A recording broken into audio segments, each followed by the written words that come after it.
Alrighty, hello everyone. Welcome to the stream. Um, as you can probably tell from the title, we are going to continue playing the Grunkle dating simulator because it was a great time last stream, and I'm really excited to continue the game now. So we're just gonna pause that music, close that tab, because we don't need it anymore because the game has music of its own. Hacha, look at that. Wow, so cool. All right, let's load. We don't want to accidentally start over again. Pancakes and interrogations. Beautiful. What a great way to start it immediately before even actually starting anything. All right, let's get into it. Boop. Okay. You wake up to a loud crash downstairs. Oh, should I recap what happened? I don't know. I don't know. But we went cryptid hunting and found Mothman and then looked at the stars with Grunkle Ford, and it was beautiful and amazing, and I'm joyous. Okay, anyway. You wake up to a loud crash downstairs. Not entirely uncommon in this house, you're quickly finding out, but still disconcerting. More clatters and thumps lead you to the kitchen, where Mabel teeters on a short step ladder in front of the pantry. Standing on her tiptoes, she reaches as high as she can for a small yellow box on the shelf. Pancake mix. Without a word, you go to her side and pluck the box from the shelf for her, placing it into her outstretched hand. Oh gosh, okay, voices. Voices for the kids are actually something that I could plausibly do, so I feel like I have to. Okay. Um, Oh, Void, thank you. Grunkle Stan put it on top of on the top shelf for some reason, but I want no need some Mabel cakes. It's a breakfast emergency. That was bad. I apologize, but whatever. She waggles her fingers in your face, and you can't help but laugh. I'm gonna hang on. I'm gonna turn up the audio for the computer, so hopefully you guys can actually hear the music of this game, because I'm thinking about last stream and how I probably didn't do that, and it was probably really hard to hear. So turn it up a bit, so hopefully it's at least a little easier. Hang on. Hang on. Okay. We're good. We're good. Okay. Um, she waggles her free fingers in your face, and you can't help but laugh. You can tell the house becomes more alive when this kid's around. Want to help me make them? We only need oh god, we only need chocolate milk, coffee, pink food coloring, and pot of golds to make this breakfast dream a breakfast reality. As delicious as that sounds, you're inclined to ask where the coffee comes into the mix when you realize this house is suspiciously quiet. Mabel, where is everybody? Oh, Grunkle Stan needed stuff for your car, so he went to go get Nicky Techie stuff for that. I think Grunkle Ford's somewhere. Oh, he heard the abominable bro man was trying to steal soda from campers, so he went to help them out. Yep, that's where I went. Totally knew that. So they left you guys to make breakfast on your own? You don't know the family well enough to know if this is commonplace, so the idea of leaving two teenagers alone to fend for themselves seems fine, if one of the teenagers wasn't Mabel, anyway. You still don't know how coffee fits into her Mabel cakes, but now you don't really want to know. Dipper attempts to hide the pancake mix from Mabel while she's grabbing the chocolate milk from the fridge. Apparently he doesn't want to find out either. Mabel, while your Mabel cakes sound absolutely divine, why don't we... Quick, think of something so you don't hurt her feelings. Go out for breakfast. Do we have the money for that? Is the question. Dipper, can you cook? Go out for breakfast. Is there something we can go somewhere we can go out to get breakfast? We should really save the Mabel cakes to your great uncles get back. I know they wouldn't want to miss them.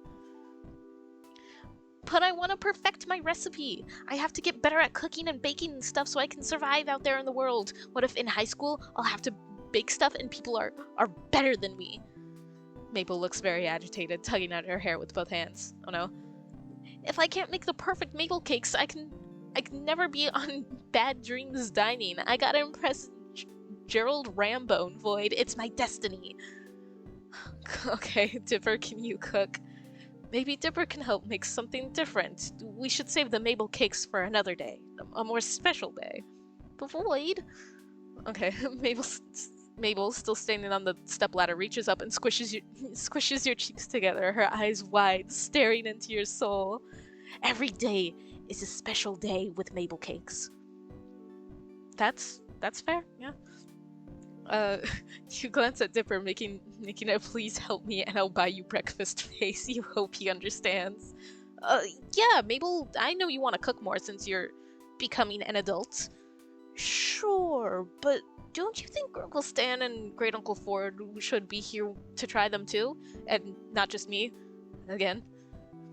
Mabel hops off the stepladder and ponders her brother's question, lips pursed. Eventually she nods, beaming at you both. You're right, Dipper. I can't deny them that experience. Oh, so she listens to Dipper. Nah, that makes more sense. Listen to your brother over a stranger. That's a top tip for the day. You give Dipper a thankful smile over Mabel's head as she puts the ingredients back in the refrigerator. He grins back at you, rubbing the back of his neck. You wonder if he got that from one of his grunkles. That's clever, now that you think about it. Great plus uncle to make grunkle. Saves time on syllables. We should go to Greasy's. They have some of the best pancakes there, with like 3 different kinds of syrup if you ask Lazy Susan nicely. Yeah, it's not super far. Let's go. The kids are about to head out of the kitchen when you realize something. Wait, aren't you going to leave a note for your grunkles about where you're going? You're right, good call. Dipper scribbles out a note for Stan and Ford and sticks it on the front door of the shack with one of Mabel's stickers. Perfect. The kids lead the way towards the town, exploring various landmarks and the wild and the wonderful stories attached to them along the way. And this is where we saw those 2 ghosty old people. In a convenience store? Strange, but you nod regardless. Maybe she just meant they were so old they looked like ghosts. Though, after what you've heard about Gravity Falls already, you could believe that they were real ghosts. Dipper points out the diner in the distance, a log-shaped building atop a train cart, and the 3 of you head inside. You soon realize that the kids know just about everyone in this town. Several people, young and old, wave at them as the 3 of you find a table. You get the feeling that they're almost famous in Gravity Falls, though you're not entirely sure why. They're pretty cute, though. Mabel blows the paper wrapper of her straw at Dipper's face, and he retaliates by swatting her with the laminated menu. Sibling behavior, classic. An elderly woman in a pastel pink dress comes up to the table, and you catch the name on her tag, Susan. Oh, okay. I don't think I'd be able to do a half-decent Lazy Susan impression at all. All these others haven't been very good. I apologize. Hiya, kids, and stranger, what can I get for ya?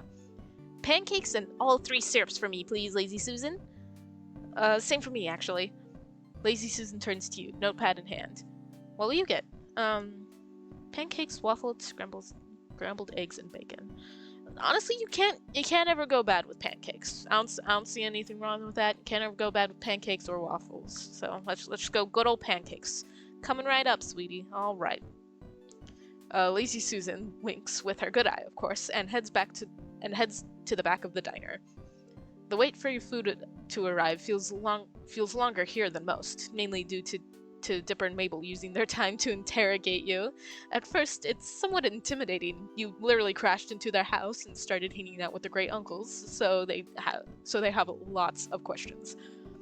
Once the irrational fear of two 13-year-olds fades out, you recognize their interview for what it really is. They care about their grunkles. If you do start hanging out with them more, they want to know as much about you as possible. Aww. Mabel's questions are somewhat nonsensical. So, if you were stranded on a deserted island with no boat, no cheating, what would you take with you? While Dipper's are more careful and calculated. What were you doing before you came here? School? Work? Both? Neither? Did you know about Gravity Falls before you crashed into the shack? You immediately know which grunkle each twin takes after. Stan and Mabel, goofy partners in crime, versus the quiet brainiacs, Ford and Dipper. It's an intriguing it's an intriguing contrast, especially now that you're thrown into the middle of the bunch. But as the twins race to see which syrup bottle drips into their mouths the fastest, Dipper's blueberry syrup beats Mabel's classic maple by half a millisecond. You swear on it. You know that these kids do a lot more for their great uncles than just be cute counterparts. And here we go. Enjoy, kiddos. Let me know if you need anything else.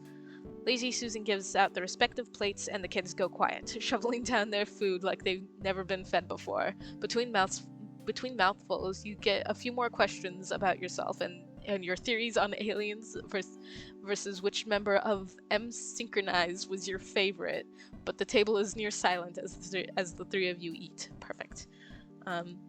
That is, until Mabel speaks up through a mouthful of pancakes. Okay. She's got a mouthful of pancakes. So, Lloyd, if in a totally made up and not real situation, you had to pick who your favorite was, who'd you pick? Grunkle Stan or Grunkle Ford? This seems too planned compared to our other cutesy questions. Dipper elbows her sister not so suddenly, and she elbows him right back, wide eyes staring at him in a sibling-linked look you can't decipher. Like, say you're in a movie, like one of those weird movies Grunkle Stan watches on TV with the ladies in poofy dresses riding horses. Awfully specific, but you let her continue, taking another bite of your food. You're the main character of this movie, and you got two guys who are both madly in love with you. This one doesn't mess around with getting right to the point, huh? But you could only marry one of them, so you could be the next in line for the throne. What would you do? If Grunkle Stan and Grunkle Ford were your choices, who would you go with? Mabel, that's kind of weird, isn't it? Like, really weird. And kind of gross. Come on, Dipper, this is important information that's vital to my research. What research? None of your business, yet, but I'm still gathering other research. Mabel leans towards Dipper's ear to whisper, waggling her brow at you before she replies, in not a whisper, but quite the opposite. Research into how you're a huge nerd! Oh, dang, she got him good. With that, Mabel catapults the spoonful of melted butter from atop her pancakes onto Dipper's cheek with a very satisfying splat. Oh no, the texture of melting butter is so gross. Dipper jerks in disgust but retaliates by smearing strawberry syrup onto Mabel's nose, a drop of stickiness plopping onto her sweater. No! Oh, that's gonna be a horrible stain. Ew, gross! You're gross! There's no vitriol between the twins, but lots of giggles and a few more various food missiles. Eventually, syrup streaks Mabel... I called her Maple again. Eventually, syrup streaks Mabel's cheekbones and some of her hair, and Dipper has a small piece of pancake stuck to his face. You guys are dorks. Maybe you're right, but we're twins, so it's adorable. If you say so, Mabel. Wait, quick, Void, take a picture of us while Dipper's got pancake on his face. What? He swipes quickly at his face, and after several passes, gets it off. Oh, I was trying to get more candid pictures of us. Mabel, you have syrup everywhere. Really? Oh, then it would have been a perfect photo. Here, let me get it. Your hands are sticky enough. You get back up with a napkin in hand and try to wipe some of the syrup off Mabel's cheeks. The excess syrup swipes off easily, but a good portion doesn't budge.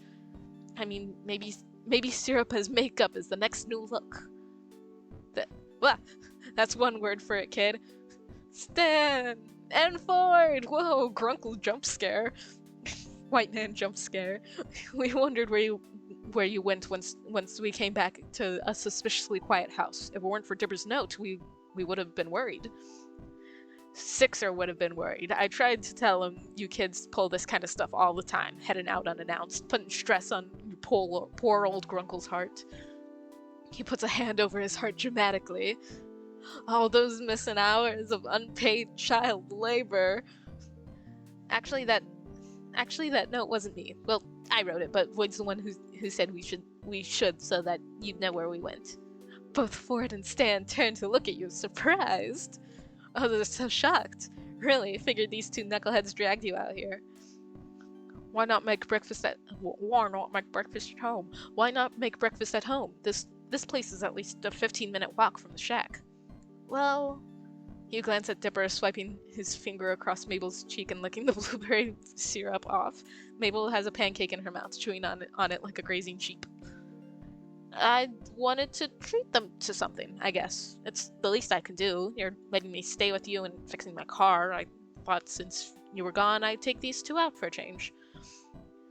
Also, Mabel was gonna make Mabel cakes again. You're just mad you can't even make toast right. Well, yes I can. I burned it one time. One time. Dipper holds his syrup-tipped finger in the air, indignant. Well, Mabel wanted you guys to enjoy her Mabel cakes too. Since there wasn't much food, I figured I'd take them out. Stan snatches the pancake from Mabel's mouth and takes a bite out of it, cackling when she stands on the seat to try and grab it back, climbing over Dipper to reach. Aside from the kerfuffle, you catch Ford's eye. Was he staring at you? Whoa, tension. As soon as he realizes, he quickly sets his gaze elsewhere, looking over your head and out the window. You'd say he probably just shifted his attention, but his finger hooks under the high neck of his sweater and tugs at it. Well, Void, Oh, he's so cute! Sorry, he's adorable. Oh my gosh. Okay, well, Void, I really appreciate you looking after Dipper and Mabel from us. It was very kind of you to bring them here. Oh, it wasn't a big deal, really. I'm happy to help. You smile at him, pretending you don't feel how warm your face is. Tension. Maybe it's just hot and greasy. Ford looks close to the shade of his sweater. Dipper mumbles, "Ow!" and you catch Mabel elbowing his side, waggling her brows at him. You're not sure why. Well, kid, if you're paying, scoot over, Dipper. I want breakfast too. Stanley, it's at least 12:30 now. Grunkle Ford, that means it's time for brunch. Duh. See, this kid gets me. Now let me in so I can get some grub. Dipper moves to your side of the booth as Stan sits next to Mabel, and Ford sits at Dipper's side. Lazy Susan comes back and takes orders for another round of food and drinks for everyone, including Mabel, who decided she wants more pancakes. Well, you can never have too many pancakes, I think. You're starting to regret offering to pay, but as Stan and Mabel try their hand at the syrup drip race with Dipper cheering them on, Ford watching with a wide grin on his face. You know, you don't really mind that much. Ah, wholesome family moments. You'll love to see it. After the expedition to find Mothman, you accompanied Ford on a few other missions, so to speak, examining various birds in the forest, including the questionable stomach-faced duck who snatched your sandwich and quickly ran off. Ford in hot pursuit. No, my sandwich. Okay. While he didn't find what evidence he needed, something to do with their digestive systems, you both decided that the stomach-faced duck flock were questionable. Not as questionable as the question quail, which he shows you from a scanned journal page, but still questionable. You asked why he decided the octopus was too stupid to study, but received a loud groan and too sticky as an answer. Valid point. Oh no. Oh gosh, yeah, cause like I'd assume like the stickiness of the tentacles and then also the feathers that could fall off would not be a good combo. Like you get some goop on your face or whatever, and then there's a feather, and you're just stuck with a feather on your face for a while. All in all, your adventures with Ford have been more enjoyable than you'd expected, and you can't help but hope that you'll get to experience another one with him soon. You walk through the living room, lost in thought about question quails and Ford's journal pages, and narrowly avoids slipping on a sheet of graph paper. Ah, don't look! Oh, it's you. Dipper peers out over a book that proclaims DD&MoreD, officially licensed campaign journal. He's sitting on the yellow armchair with crisscrossed legs, barricaded in with books and papers. He's got a lap of multicolored dice and a half dozen chewed pencils strewn across the floor, and one in his mouth. You look down and notice the floor is almost entirely covered in graph paper. Hi, did you need something? I know it's kind of messy. I should probably clean that up.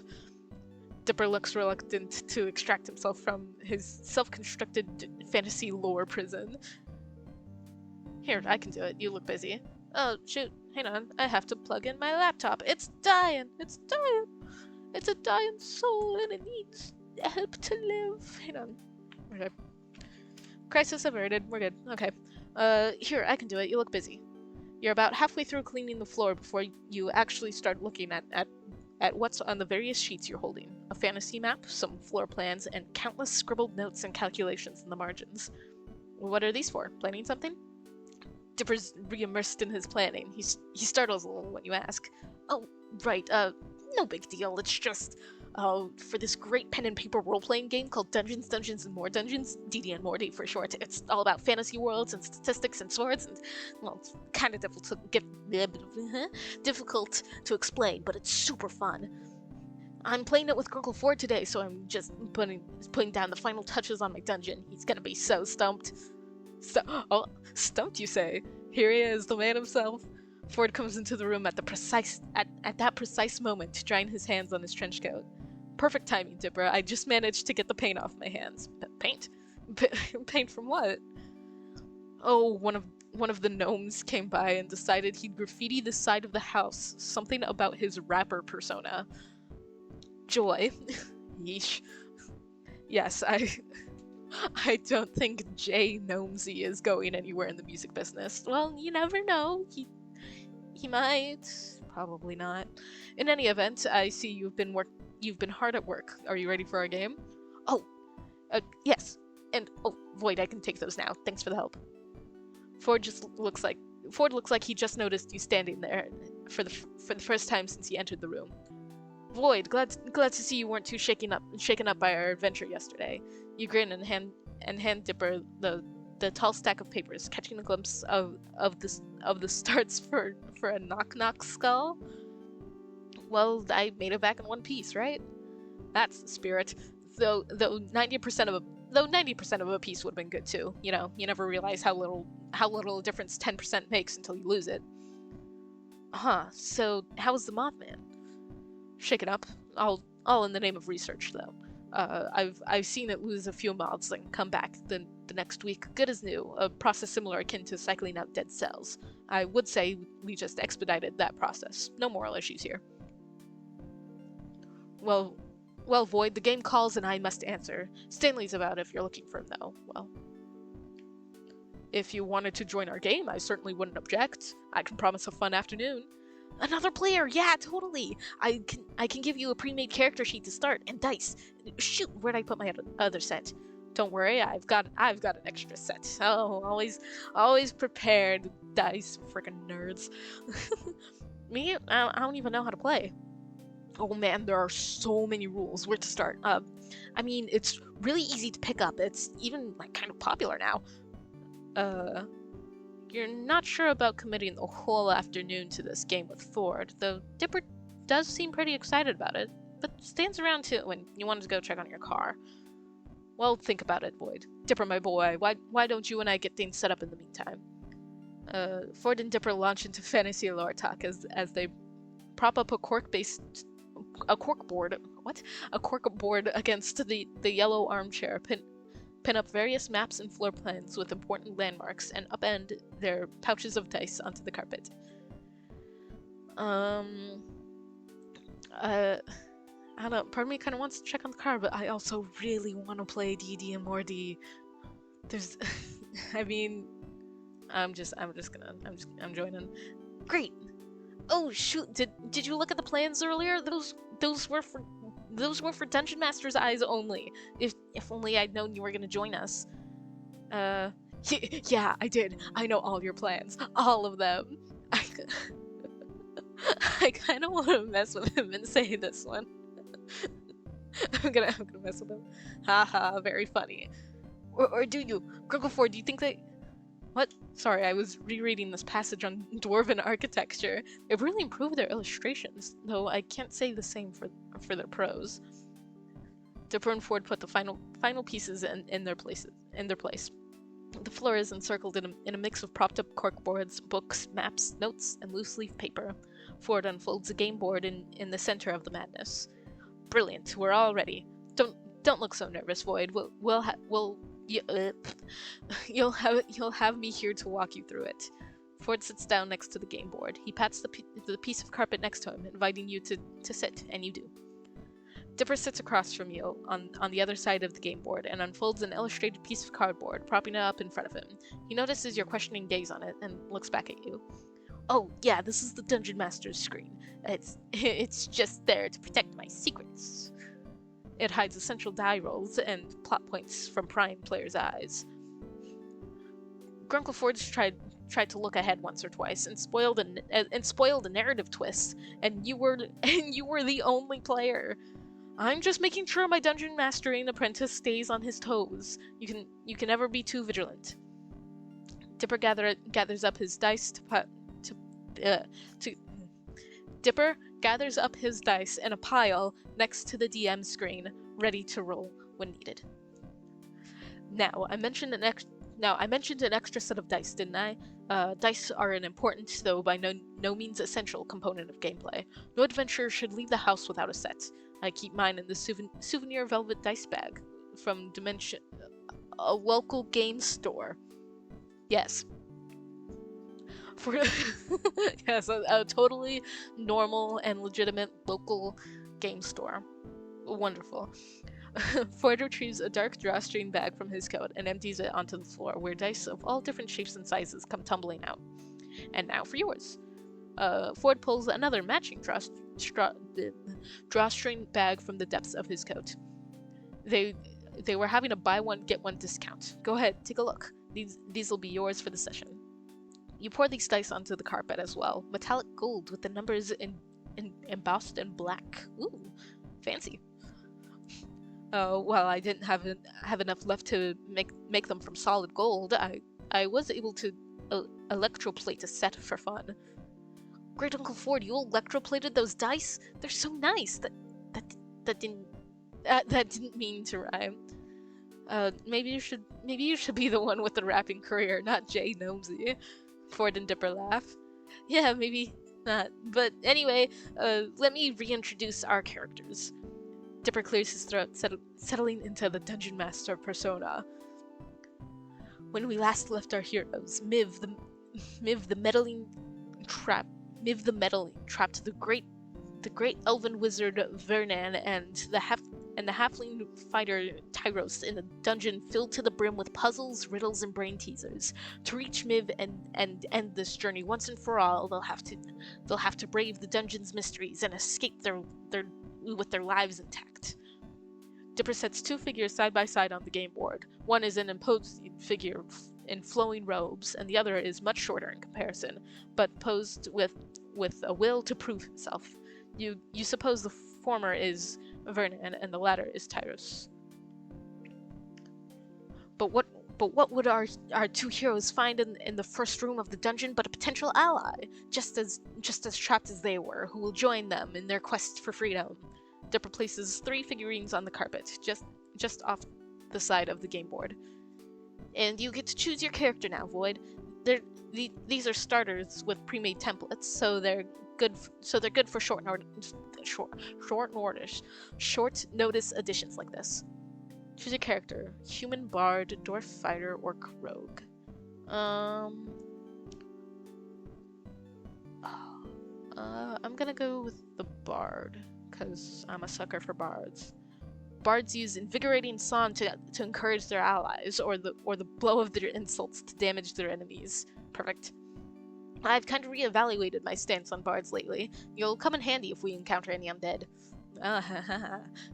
Will we? Maybe. Hey, stop trying to play ahead. Be a human bard? Yeah. Dipper moves your figurines onto the... Pepper is... Hang on, that's my cat. He's being stinky right now. Don't get off of there. You're being a stinker. Stop that. I see you, young man. Yeah, No, stop looking at him. Leave him alone. He's trying to harass my lizard. Stop it. He can't actually get him, of course, but he likes to just be annoying. Yeah, I'm looking right at you. Okay. Continuing on, Dipper moves your figurine onto the board, besides Vernon and Tyros. Alright, what's their name going to be? Alex, short for Alexandrios. You heard for trying Alexandria. Okay, wait. Alexandria Rios. Okay. You hear Ford trying Alexandria Rios out under his breath a few times. I'll just call them Alex. Here's your character sheet. It's got all the info on it. Okay. Attributes. Okay. Human barge. Strength. Dexterity. Con? Int was cha. I'd assume that last one's charisma. Vernon, elven wizard. That's stats. Tyros, halfling fighter. Okay. Then inventory, loot, 5 candles, 2 costumes. 5. Okay, well, no, candles make sense. 2 costumes? You never know when you need to go undercover, I guess. Water skin, disguise kit, rations, mystic amulet, hourglass, jade pendant, golden bellflower. Ooh. Okay. Our heroes encounter Alexandrios, Alex for short, in the first room of the dungeon. Alex, what's your deal with our main villain, Miv the Meddling? Miv murdered my family, and now I seek revenge. Miv promised me eternal glory, but left a dagger in my back instead. I just woke up here with a headache. Ford, help me! Okay, Miv promised me eternal glory, but left a dagger in my back instead. Alex explains how he struck Miv's ire, and in turn Tyros shares that Miv once bested him in a duel, an embarrassment because Miv is a sorcerer, and sorcerers aren't known for their physical combat skills. In Tyros' defense, he was still young at the time, but none of that matters because because to finally face down Miv, they must escape.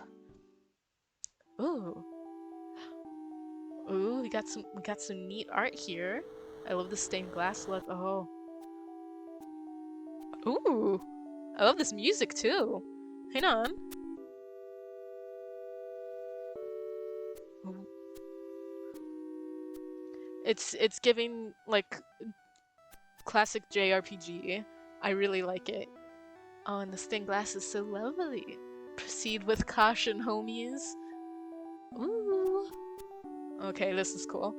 Behind you is a plain door. On the far wall of the room is a set of red doors, and to the left and right are old stained glass windows with weirdly familiar motifs on them. Having woken up here with no recollection of getting here at all, you have no way of knowing which door you came in, should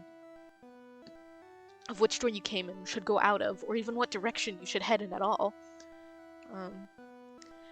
And now you guys decide what you want to do. You might want to look around first. And by that, of course, you mean rolling a die to see if we notice anything. The outcome of nearly every substantial choice we make is tied to a roll of the dice. I'll let you choose what we do here, Void. Then I'll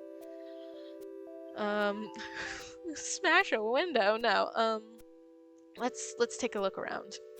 Ford shows you what to roll for the investigation check, and Dipper flips through his notebook, ready to tell you what you see. Huh, nice roll. Tucked to one of the walls of this room, you notice a note. Tacked onto one of the walls of this room is a note that reads, "Proceed with caution, homies." Tyros pockets the note, and in the distance you hear a faint sound of rushing water. What do you do next? What's the state of the door behind us? See for yourself. I'm still DM. I can't respond unless you check the door. Ford casts Detect Magic, and after confirming with Dipper that there is no magic behind the door, pushes it open. The three of you leave through the door. Nice. As the last of you step through the doorway, it melts, seeping into the wall as if it were never there. Guess we're not going back that way. The chandelier overhead ignites, casting the room in a warm orange glow and revealing an impressive door on the far wall. In front of it is a large cloth-covered lump. Straight for the door. I like exploring. I'm gonna take a look around. You roll for investigation, just like earlier. You approach it to inspect it. As footsteps grow nearer, the lump shifts, rising to reveal that it is in fact a goblin. The goblin stands to attention and tries to pretend it was never asleep.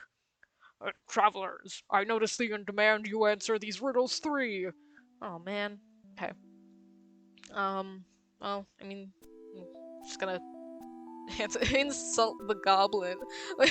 Can I call him out for being asleep? I'm gonna insult the goblin. I'll let you know that, but I'll let you do that, but only if you actually say what insult you're going to use. I would, but it's not kid-friendly. Dipper makes a half-horrified face, but Ford laughs. Dipper, how about Void tells me and I'll be the judge? I'll be completely impartial. Dipper seems like he's trying to think up a non-kid-friendly insult himself when he gives Ford the go-ahead. You write your finely crafted insult on paper and hand it to Ford. He raises a brow. Not bad. Half damage, but with a chance to score a critical hit. Take the D38 and D10. And you rolled? That's a definitive success. The goblin breaks down into tears and vanishes, as if he'd been teleported out of there. With the goblin gone, all that remains is the door. I cast Detect Magic on the door. The door is seeped in magical energy, and you suspect it's what's keeping the door closed. You follow the energy back to its source, a brass knocker in the shape of a lion's head, which begins speaking. To unlock what lies beyond, tell me, what is it you desire? Which one of us is talking to? The lion's head looks past Vernon and Tyros and towards Alex, its eyes glowing ruby red. What is it you desire? Power, friendship, wisdom, nothing. Well, I mean, my character's whole motivation was for like power, right? Basically.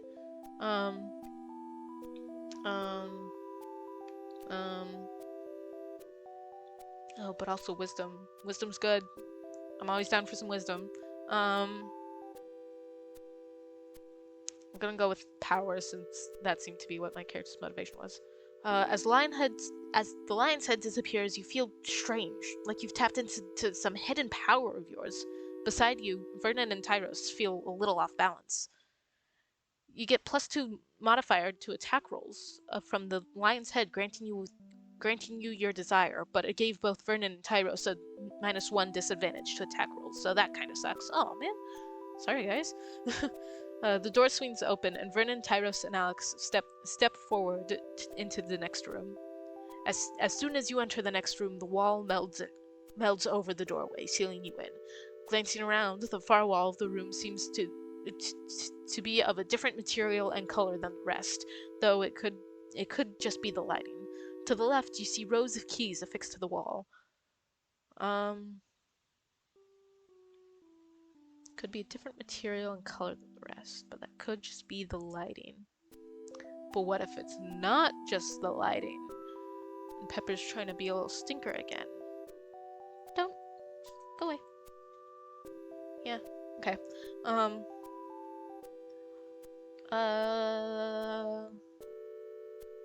Inspect the keys. Inspect the wall. I'm gonna inspect the wall. You look at it and confirm it's a different color than the rest. Can I knock on it? You see Dipper give you a small smile, knowing what you're looking for. You knock along the wall and find that one section sounds hollow. As soon as you realize that, the next knock opens up a gap in the wall, which reveals itself to be a door. Go through the door, stay where you are. I'm gonna go through the door. As soon as you enter the room, you're struck by how different it looks from the rest of the dungeon. This small chamber is elaborate, with colorful cushions, rugs, and a dining table that holds a half-eaten feast. Next to the feast, a mouse examines a few empty goblets on the table. The mouse sees the party and beckons you to come into the room. There's been a crime! Someone stole my precious silver sword! You 3 look like heroes, won't you help me? When I arrived in my room, I found these three suspects: a gnome, a kobold, and an owlbear. I knew someone was going to come and try and steal my precious sword, so I set up a wondrous feast as a trap for thieves. You and Ford share a look at the idea that a mouse would somehow be living it up in an evil sorcerer's puzzle dungeon. I left them 3 goblets. The first held a truth serum, and the other 2 a lying serum. I don't know which one of these creatures drank from which, so I was going to hold an interrogation when they woke up. But now you're here. Oh, heroes, won't you help me figure out who stole my sword? I'm afraid that if I uncover the culprit, they'll slay me in cold blood, delicate mouse that I am. Well, alright. Took the words right from my mouth, Void. Let's get on with the interrogation. You approach each sleeping creature in turn, waking them up with a few shakes and asking them who stole the silver sword. The gnome says, I didn't do it. The kobold did it alone. The kobold says, I didn't do it. The owlbear did. And the owlbear says, I didn't do it. The gnome did it alone. Okay. One creature drank of truth serum, and the other 2 a lying serum. Gnome said he didn't. It was the kobold. Kobold said he didn't do it. It was the owl. It was the owlbear, and the owlbear says I didn't do it. It was the gnome. Okay. 1 truth, 2 lying. 2 lies and a truth. Okay. Gnome didn't do it. Kobold did it. The owlbear did. Okay. So the owlbear and gnome are saying that the kobold and gnome respectively did it alone, but the kobold is the only one who said the owlbear did. Not alone, though. So the kobold did it alone, the gnome did it alone. I didn't do it, the kobold did it alone.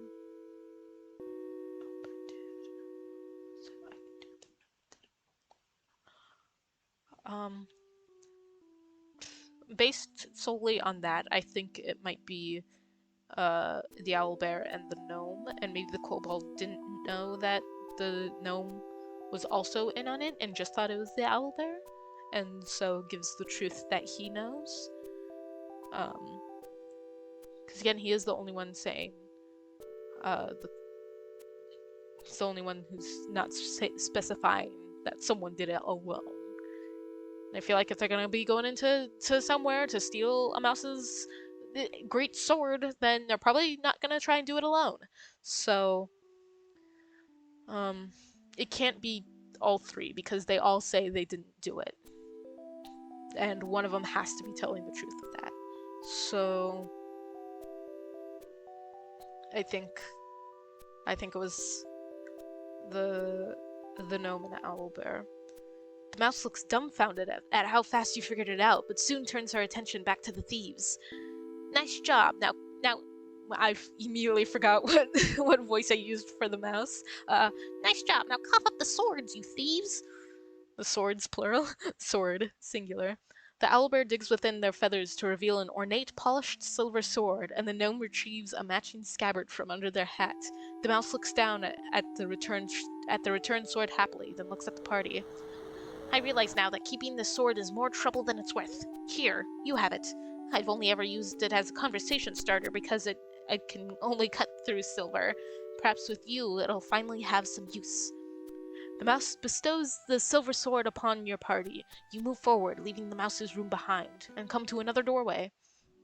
While Dipper's flipping through his notebook for the next part of the dungeon, Ford nudges you, holding up his hand for a high 6. I feel smart. Yippee!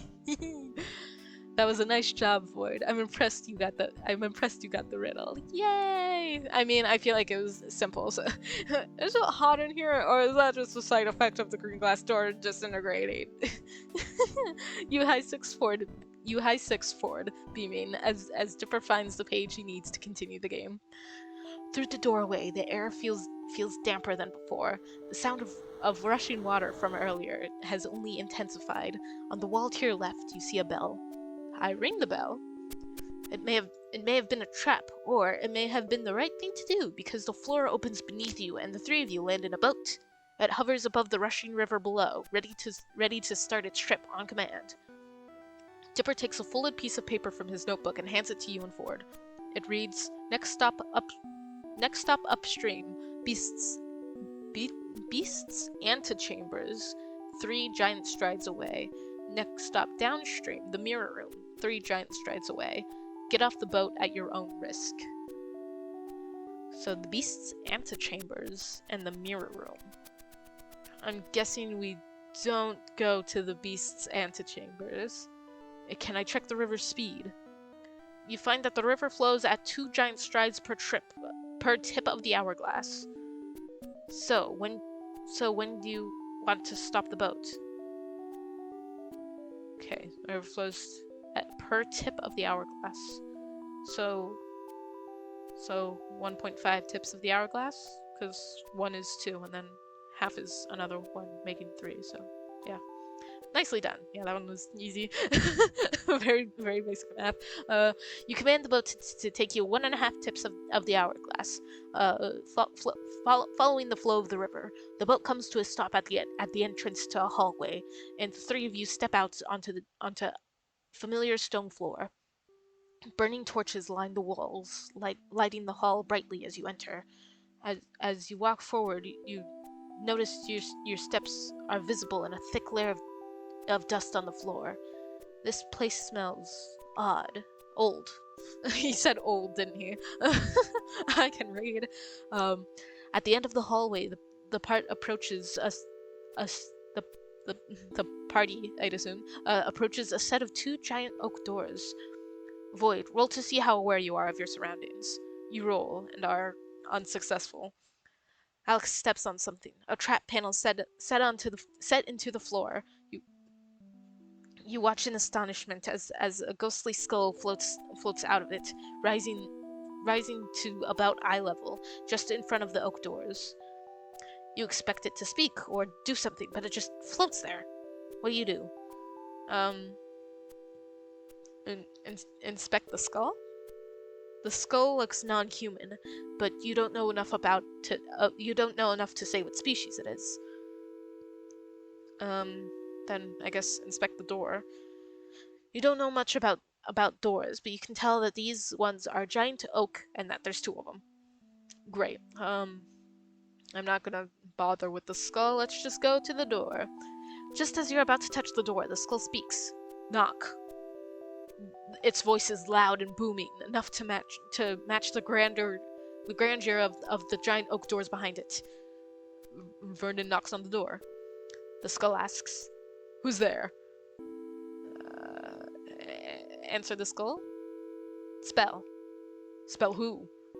W-H-O.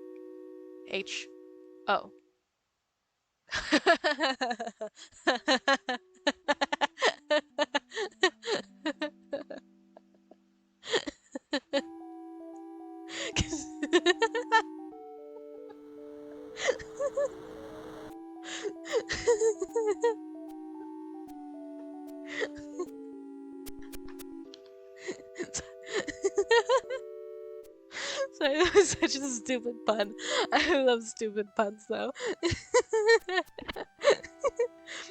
Sorry, bumping into the mic, but okay.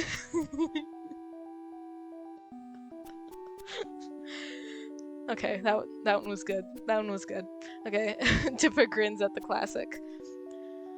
That is terrible. Okay, next. The skull demands more joke offerings. Knock knock. Who's there? To who? It's to whom? Oh. Jesus. This one gets Dipper to laugh, whether through the sheer smugness in Ford's voice or otherwise. I can't imagine him saying that, and it sounds so pretentious, but in a funny way. Okay, I need to take a sip of something.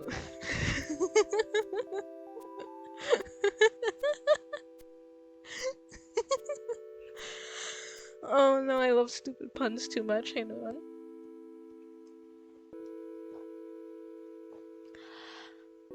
Okay, we're good. This one gets Dipper to laugh, whether through the sheer smugness in Ford's voice or otherwise. All right, you both pass. The door opens and... Oh, Mabel bursts through the doorway. Ah! White girl jump scare. I knew it! You always make those voices when you're playing your nerd game. Void, you're playing with them too? How's Homework the game? Actually, we're telling knock-knock jokes. Mabel gasps. I could beat all of you. Get ready for this. Knock-knock. Who's there? Clean clothes. Clean clothes who? Yeah, I thought you'd forgotten what clean clothing looks like. Dang, got him good again, twice now, Mabel's got him. Mabel, geez, we're in front of a guest right now. Mabel laughs and leaves again, but not before directing you a pair of finger guns. Good luck seducing that hot elf. Isn't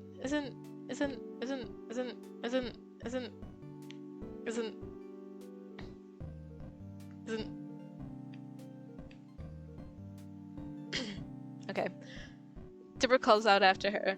That hot elf isn't even in this campaign!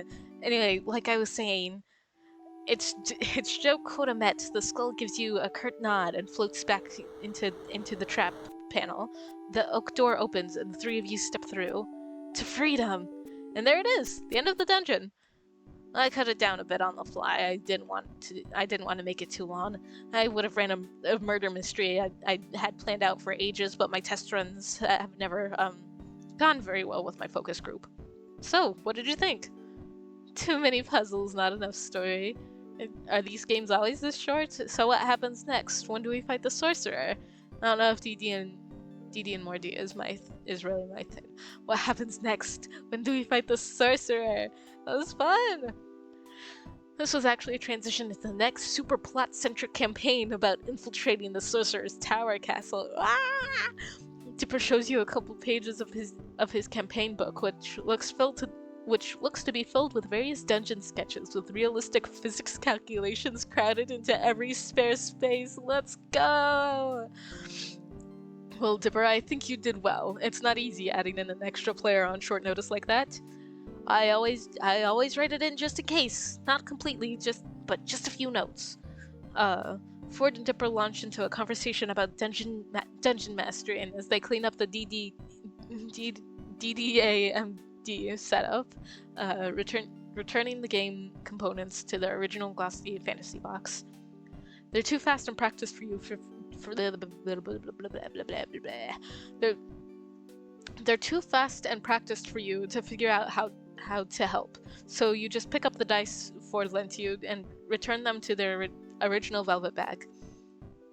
Dipper leaves to put the DD&MoreD box back upstairs, and then it's just you and Ford.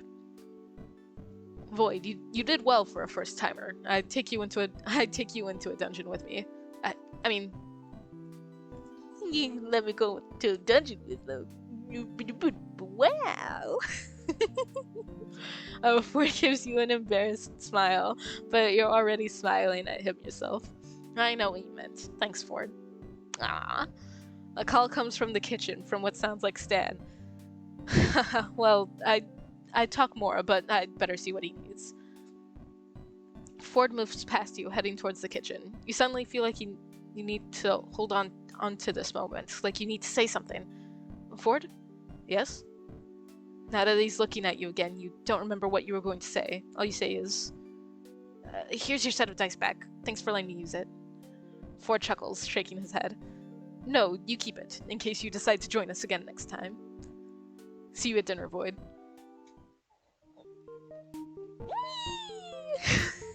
Love meter has increased. It's like you were made for each other.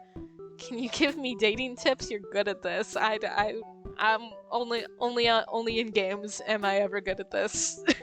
Disclaimer: I'm not good at this kind of thing in real life. I could not realistically give dating tips. I don't know. Just play dating sims and then you'll be fine.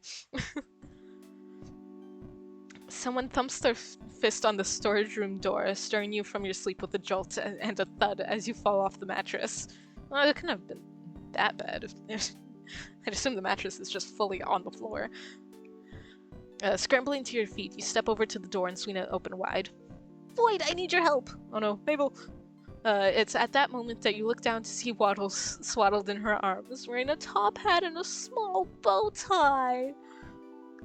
Why is Waddles looking so dapper? Oh, I thought that was Mabel for a second. Why is Waddles looking so dapper? He does look pretty dashing, doesn't he? Wait, we're not here to dish out compliments. There's an emergency. A love emergency. Oh no. Mabel stares at you with wide eyes, her little arms unmoving as Waddle attempts to wiggle free from her grasp. This kid's stronger than she looks. Knowing Mabel, this could mean she has a new crush from what Dipper's told you. She's still deeply rooted in her boy crazy phase, or she desperately wants to wed Waddles to some unsuspecting critter outside. Waddles and Gompers are renewing their vows today, and I can't find Gompers to put his gown on. You gotta help me find him. You weren't actually expecting your second guess to be right. Okay, Mabel, just calm down for a second. But we have to find Gompers! The ceremony's in 20 minutes! Oh jeez, this really is urgent. Waddles wiggles himself free and runs down the hallway to freedom, ignoring Mabel's shriek of protest as she chases him. You're compelled to go back to bed, deciding this is almost definitely a dream, but jog after Mabel regardless. Oh, you catch sight of Mabel just as she leaps over Dipper, who's sitting on the floor with a large array of graph papers and chewed pencils. She runs to the back door, suspiciously open, after Waddles' snorting self, yelling at him not to lose his tie. Well, Mabel, what's going on? Waddles wedding Gompers? You're a little out of breath. Mabel's fast. Dipper smacks a hand to his forehead, dragging it down his face dramatically. Of course, she told me they're renewing vows or something. They got married last summer and she misses the pizzazz of weddings. Dipper looks nonplussed, but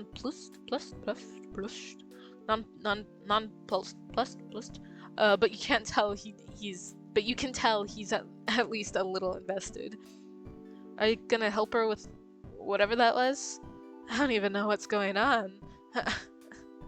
I don't even want to imagine this marriage failing. As you run past him, Dipper stutters of surprise, growing fainter as you head outside. We need this match made in heaven. Mabel's already a ways away when you burst out into the shack's backyard. Fortunately, Stan and Ford are nowhere in sight. You're not sure what you'd think of them finding you searching for a goat bride as Mabel calls out to lure Gompers home. Come on, Gompers! I already booked the second honeymoon and the caterers are gonna be mad! Runaway brides are so cliche! She's seriously invested in this farm critter marriage. That, or she's watched too many dramatic romance movies. Or both. Gompers, come on, goat! Pal, where are you? You hear Dipper head towards Mabel to help her look. So you veer opposite. So you veer opposite, opting to cover more ground in search of the runaway goat bride. Where do you look? Under the shack's foundation, on the roof, inside Stan's car. Under the shack's foundation. You duck onto your knees and look under the house. There's a large hole that leads somewhere underground, but you figure Gompers isn't down there if that's Ford's illustrious basement Dipper's gushed about. On the roof. You walk backwards and put a hand on your brow, shielding your eyes from the sun as you search the scaffolding of the shack. Nothing. Okay. You continue, walking to the side now until rays of sunlight obscure the view above the sign for the gift shop. Rather serendipitously, the cloud glides overhead to block the sun, and you're able to look up higher, seeing the misspelled lettering and the various wear and tear on the roof, and a small billy goat munching on part of the weather vane. Ha! Wait. Hey, Mabel! Yeah? You point up to the roof at Gompers. Here comes the bride! Mabel shrieks Gompers and sprints into the gift shop, slamming the door so hard the open sign flips to closed. There's silence for a moment, then something flips open on the roof's small balcony, and Mabel pops out from underneath, climbing up onto the roof and attempting to coax Gompers back down. There's a ladder up to that little balcony thing inside of the gift shop. It's pretty cool for fireworks. Mabel pulls a sandwich from her sleeve. You can't help but imagine what else she has up there, and waves it in Gomper's direction, and he trots towards the balcony, hopping down to Mabel's level and snatching the sandwich from her hand. She grabs the goat and heads back down the ladder into the gift shop. She can just carry a whole ass goat down a ladder? She is stronger than she looks, and I fully believe it. Oh, Gompers, you can't get the pre-wedding jitters anymore. You're already married. You can't get away that easy. Thanks a billion, Void. You've saved the wedding. The wedding part 2. And with that, Mabel gets to work on wrestling Gompers into his dress, yelling commands to Dipper to grab Waddles, who thankfully didn't get his bow tie dirty when he dashed away earlier, and get everything ready for the most important ceremony in the history of ever. Maybe an exaggeration, but Mabel's excitement is undoubtedly contagious. Okay, once Dip finds Waddles, I think we got everything ready. I am, of course, the Visser Caterer, proud mother musical guest combo. Dipper's gonna take pictures for my scrapbook. Hey, I never agreed to that. Dipper, please. I've got office I gotta officiate. Do you mean officiate? See, I'm so busy I can't even talk right. Please, Dipper, I'll help you with something I'll help you with some nerd thing later. I pinky swear. Dipper contemplates this, hand at his chin, mirroring his grunkle Ford, of course. As long as you actually do this time, then yeah, I'll take pictures. Mabel jumps up and down with excitement, jostling poor Gompers in her arms. Yay! Thank you, Dipper. I owe you one. This is what the best brother looks like right here, Void. Okay, you don't have to do that whole thing again. I'll get back to Waddles. You'll get back here. Okay, now we have that fixed. That means wait. Seuss already left. My ring bearer is gone. Oh no, what are we gonna do, Gompers? Gompers gives the intelligent answer of meh, chewing on his bridal veil. I could ask him, but I don't know. Gompers chooses that moment to look into Mabel's eyes and bleat at her insistently. Mabel naturally takes this as a sign from a goat. You're right. Of course, this is your special day. Again. Mabel turns to you with pleading eyes, I know it. Hey, Void, could you be the new ring bearer for the ceremony? I guess. It would give me no greater honor. I don't know about this. That's the wimp answer. It would give me no greater honor. I'm very invested in this partnership, Mabel. I gotta see it through. Mabel beams, obviously very pleased that you're taking this as seriously as she is. How could you not? It's a beautiful marriage between this goat and pig. Yeah, you gotta see it thrive. Thanks, Void. Let's get the show on the road, or this wedding on the backyard. It still works. Mabel runs back into the house, and you hear the... Oh my gosh, sorry, I was drinking soda earlier. I'm still kind of drinking soda, and the bubbles are catching up. Whew, okay, we're good. Mabel runs back into the house, and you hear her thudding upstairs faster than a hungry Waddles. Gompers, thankfully still occupied by the half a sandwich Mabel taunted him with, stays put. She comes back after with a fluffy purple pillow and 2 clear sticks. After snapping the sticks in half, oh, glow sticks, they're glow sticks, she curls them into small bracelet-sized rings. These are so much more fun than rings. Plus, Waddles can put it on his tail to look super handsome. Waddles oinks in agreement, and in his mad dash out of the house, he lost his top hat. Hold your hands out, palm up, and get down so you're not as tall. They can't put the rings on each other if you're way up there. Implying that my character is very tall, is at least decently tall. Like, probably average height more of is very funny, considering I am quite short in real life. They're probably like just a little under my height in real life. She's got a point. You duck to your knees in the dirt, and Mabel turns turns your hands palm up, reverently placing the pillow and the glow stick rings atop them. Okay, Mabel, I'm here with the camera for... Void, why are you on the ground? You gesture to the happy couple with the wide arc of your arm. They needed a ring bearer. Well, I guess they do. Mabel nods, small hands on her hips. She looks over the wedding scene, mumbles to herself, checking things off a mental checklist. Okay, I think we have... Wait! Oh, we're waiting. I forgot the flower petals! I'll be right back. Oh, flower petals, very important. And she's gone again, leaving you alone with a pig groom, a goat bride, two glow sticks, and glow stick bands of matrimony. Goatrimony. That kind of works.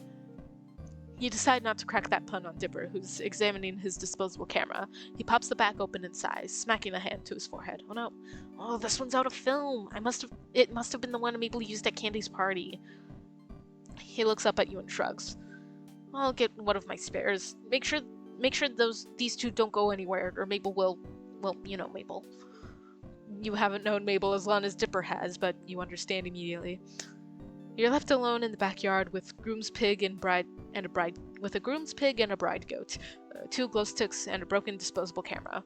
While you'd love to say you've absolutely been in this situation before, you unfortunately have not. Well, there's a first time for everything. I really am very happy for you both, Waddles and Gompers. Both animals turn to you, nonchalant at the current state of events. But I can't believe Mabel forgot the flower petals. Jeez. Just as you go to continue the one-sided conversation between human, goat, and pig, you hear two voices coming around from the house. Two very familiar voices. Oh, I wonder who they could be.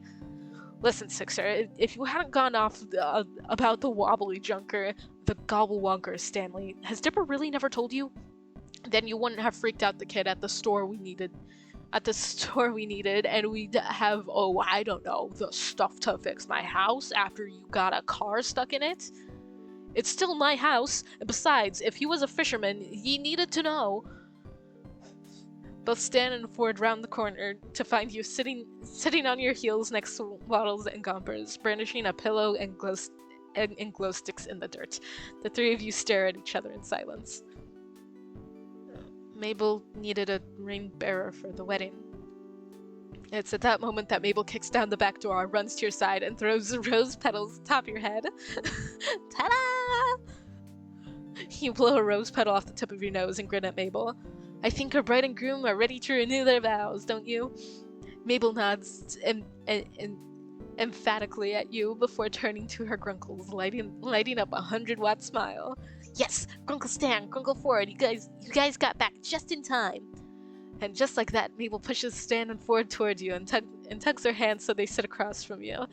Stan complains about his knees, and Ford asks Dipper exactly why the pig and the goat are betrothed. It fits with what you know about both at this point. Mabel makes way with the wedding, and you sit cross-legged, the pillow and glow stick rings on your lap. Every so often, Mabel stifles a theatrical sob, wiping a very real tear from her eye, before she turns to you for the rings. Oh, Mabel, how should the betrothed wear their rings, since they don't have ring fingers? Just put them on where you think they fit best. On their heads like small glowy tiaras. That's so cute. Around one goat horn and Waddles' tail, one over each ear like fun earrings. Oh, okay. The small glowy tiaras is very cute. I think I'm gonna go with that one. Stand there and carefully place one ring atop each animal's head. The kings of Gravity Falls. You almost immediately after that, both of them shake their heads, and the rings predictably fall off. Maybe not. Okay, yeah, I figured. I figured that would happen, but aw, they looked cute like that though. Mabel gasps, bright eyes wide with an idea. Maybe I'll make them crowns so they can really be royalty. Oh, that's pretty good. Dipper reappears with a new camera, and Mabel throws the rose petals at him. A few get stuck to his fluffy hat, and he rolls his eyes, but retaliates by taking a very close-up picture, the flash temporarily blinding her. Also, something that I haven't mentioned yet, I really like that Dipper is wearing Wendy's hat throughout this. I just think it's cute. It's sweet. It's a friendship with a hat. Friendship shown through hats is cute, and I like it. Okay, continuing on. Hey, save the film for the renewedly weds. I need plenty of pictures for my scrapbook. You owe me a new camera for this, Mabel. He sounds annoyed, but his fond sibling smile gives him away, and he starts taking pictures of the happy couple, getting odd angles as Mabel pushes them into silly poses. You step away from the scene and go to head back into the house. Being a ring bearer is thirsty work, but Stan and Ford stop you before you make it to the door. Hey, Void, thanks for playing along with Mabel with the whole wedding thing. We're both glad you're willing to entertain her whenever we're gone. She didn't make you do it, did she? No, she didn't. She needed a ring bearer, so I stepped up to help. Stan and Ford arch matching eyebrows at you. I'm very interested in the marriage of goat and a pig, you know. The three of you laugh and Stan pats your shoulder. Ford gives you a warm smile. Aww. Oh, well, I'm glad you're as into all that as she is. Thank you for that. Yeah, kid, it's nice. It's nice of you to be nice to her, you know. Ford takes a step forward on the patio, peering down at you through his cracked glasses. You'd be somewhat intimidated if it wasn't for the fact that he's blushing. Tension.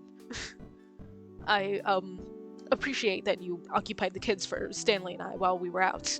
Both of them seem to like you being around. You grin at him with a shrug. No problem. They're fun to hang out with, even if I'm gonna have some strange photos in Mabel's scrapbook at the end of it. Ford smiles, sweet and almost kind. It's your turn to turn red when he looks at you like that. Well, if you'll excuse me, I've got things to get back to. Yes, he's so cute. I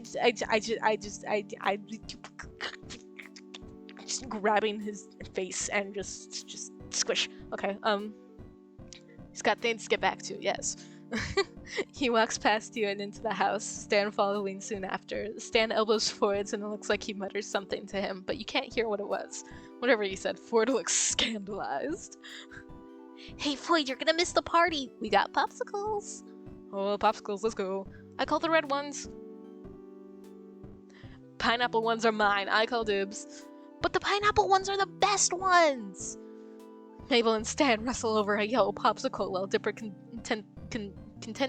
contentedly unwraps a red one, holding it above his head and out of Gomper's way. Ford gingerly picks out a purple ice pop and leaves the ice chest open for you to grab one as well. While Stan and Mabel aren't looking, you hide the pineapple popsicles at the bottom of the chest. Dipper sees and starts laughing, but doesn't tell.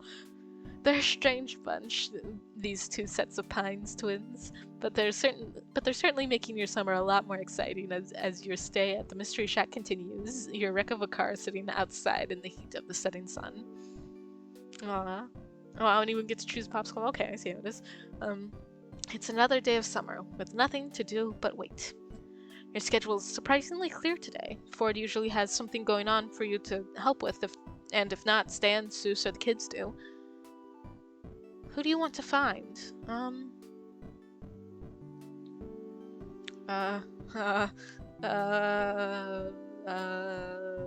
Ford. You pass through the living room and Mabel spots you from her seat at the table. Void, I was hoping I'd see you. Come on, I want to ask you something. Mabel points down at the table with a raspberry pink colored pencil. Her art supplies scattered across the table lie across various sheets of paper with brightly colored doodles and lots of glitter. Very important detail. Always needs glitter. You see a drawing that looks like a cross between Barney and Godzilla. A page that's beautiful. A page full of puppies, and a page with a drawing that kind of looks like you with. Is that Ford or Stan? Mabel's not finished with it yet, but the telltale jawline gives it away. You sit down at the table across from Mabel and suddenly get the same feeling you get at a job interview. It's intensified when she pushes her organized chaos of papers aside and steeples her fingers over the table surface. Void, I'll be frank, but your name is Mabel. I've been trying to find a match for my grunkles for a while, but I never seem to get their matches made. Sorry, a match? But then it's like you were pulled from thin air, attracted to the shack by a magnet of love. It was a sign, and this week just made the chemistry you share with him obvious. You know who I'm talking about, right? Only one option. Yeah, Ford. Yes. Grunkle Ford's great with family, but he's still guarded. You're the first new person I've seen him actually get interested in. Maybe if you get to know him, he'll see that social interactions aren't so hard, and maybe love was on his horizon all along. Love? That's a jump, to say the least. And anyway, though you've had the chance to share some quality time with Ford, you still feel like there's a huge part of his story that you're missing. How much do you even know about him anyway? And why do you want to know so much more? Mabel, Ford and I haven't spent all that much time together. Sure, we shared a couple adventures, but nothing. Adventures are the perfect bonding material. I know that firsthand. But you know what would really get this chemistry going? Talking to him? What? No, I'm thinking something more romantic. Oh god. Hold on, I'm getting an idea. I'll get everything ready, Void. You just focus on falling completely and utterly in love. That will be difficult. Not with Ford, of course, but matchmaker Mabel is back in the game. Joy. Just as you exit the talk with Mabel, you run into Dipper right outside the living room. His face. And it doesn't seem like an accident either. His arms are crossed and he's looking at you dubiously. So, I heard about Mabel's plan. I just left the room. Yeah, well, word travels fast. And Mabel sends out mass update texts. His defensive posture softens a bit. Just tell me one thing. I know my grunkles can look after themselves, but can you promise me you won't hurt Grunkle Ford? You can trust me, you can trust Ford. You can trust me? Okay, Void, I'm remembering that. A text notification sounds and Dipper checks his phone. And be ready at any time. For your date with Grunkle Ford? This feels awkward enough. No offense, Void. It's just my Grunkle Ford actually going on a date? Do old people even date? Kind of hard to wrap my head around. I hope Mabel doesn't ask me for my help tomorrow. I mean, I have enough trouble trying to date for myself. Mabel calls down from upstairs. Hey, Dip-Top, I'm gonna need your help tomorrow. Welp, never mind. Dip-Top, that's cute. Siblings! Okay, during the next few days, you, Ford, and Dipper get further into the DD&MoreD campaign you left off on. Yes, and you have time to flesh Alex out to complement Tyros and Vernon on the team. Dipper tells you the three-person troop is typically small for a DD&MoreD group, but you've been getting the hang of the game, mostly in taking advantage of Ford's helpful nudges in the right direction. You've noticed Ford staring at you during the game sometimes, and you can't deny that you've been caught doing the same. After your fateful chat with Mabel, you're on the edge. You're on edge and wait for her to pull something out of her sleeve. Every time she bursts into a room with fistfuls of crayons, you jump at least a foot in the air. But you've been doing your best to pretend everything's normal. or at least as normal as it gets in Gravity Falls. You ventured out into town earlier today and did some tourist-worthy exploring, and ran into the Pines family at Gracie's Diner about an hour later. According to a giddy Dipper and an exasperated Ford, a door to another plane had appeared in the fridge instead of food. Post-documentation and inspection, and lots of skeptical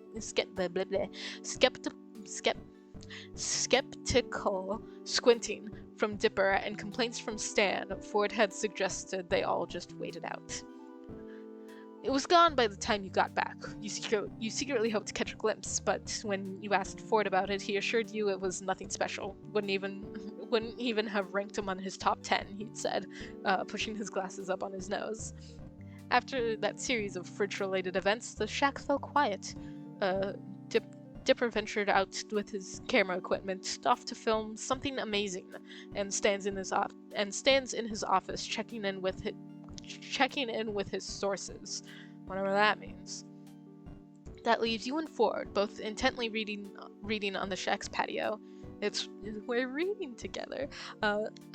It's warm and comfortable, yet the overhang shields your eyes from the blinding summer sunlight. Oh my gosh, I want to just read outside so bad. I don't really get to do it often because it's so loud outside. There's so many things and so many cars. Jesus Christ, I just want to go into the woods and read and be in silence.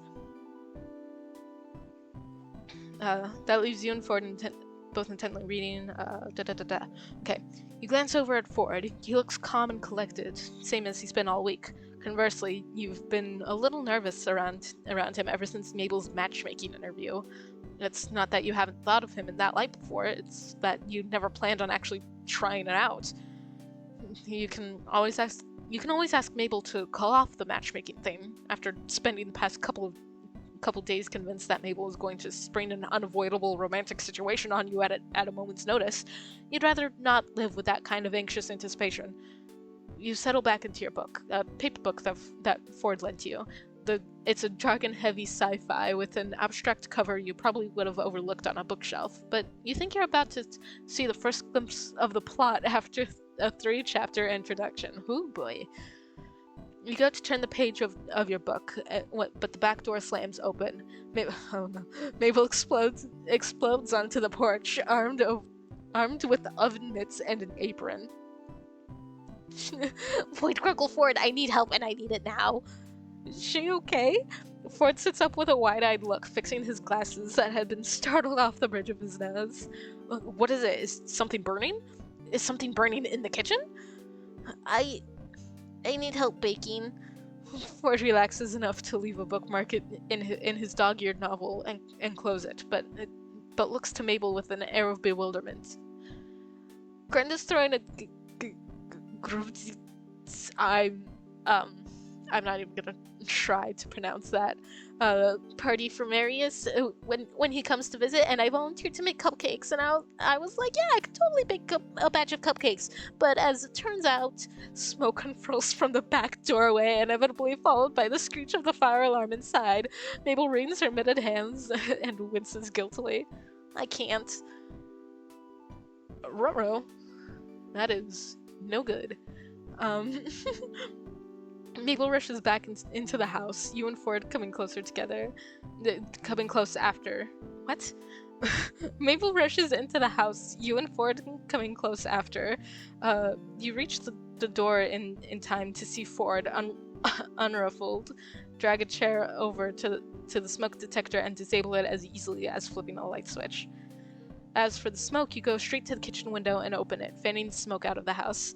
Mabel looks guiltily at you both, attempting to waft the smoke out with her oven mitts. Now that you really look at her, you notice there's flour on her sweater and the kitchen floor and the kitchen counter, leading to one lopsided bag of flour surrounded by a similar mess of ingredients. Oh, she's trying her best. Looks like you could use a hand, Mabel. Why didn't you ask for help much sooner? I'm sorry, Grunkle Ford. I wanted to make them myself. She wilts under exaggerated despair. But I need these cupcakes, and I need your help. She points at Ford. And your help. Mabel then moves her pointer finger to you. Finger to you. Oh dear. Both of you absolutely need to help me with this. She looks between the two of you with those Mabel patented puppy dog eyes, and whatever will you had to resist crumbles immediately. You pat her shoulder reassuringly. It's all right, Mabel. Baking is a difficult art, and even professionals have off days. And you glance at the oven that's still leaking lingering smoke. I think adult supervision might be good right now. Mabel nods, looking between you and Ford. Well, it'll be easy peasy with you and Grunkle Ford helping me. You look to Ford, and Ford looks questioningly at Mabel. Why do you need both of us, Mabel? Because we need to make like a bajillion of these. So many. This is a huge party. Plus, the more people that make them, the more love these cupcakes will have. There needs to be so much love in these cupcakes. That doesn't. Please, Grunkle Ford, you and Void are super conveniently the only ones who can help me. Maybe Dipper. He's out filming. He won't be back till sunset. It's gotta be you two. Ford glances hopelessly out to the hallway for one moment, and Mabel gives you a conspiratorial wink while he's not looking, and then it dawns on you. This is your match-made date with Ford. Is it getting hot in here? Is it just the oven catches? It's both. Well, please, Grunkle Ford. Void is already gonna help out, right, Void? Yes, that's what I want. Heart picking up its pace, you hazard a look at Ford to find him looking oddly contemplative. Oddly contemplative now compared to before. He looks at you for a fleeting moment. You catch out of the corner.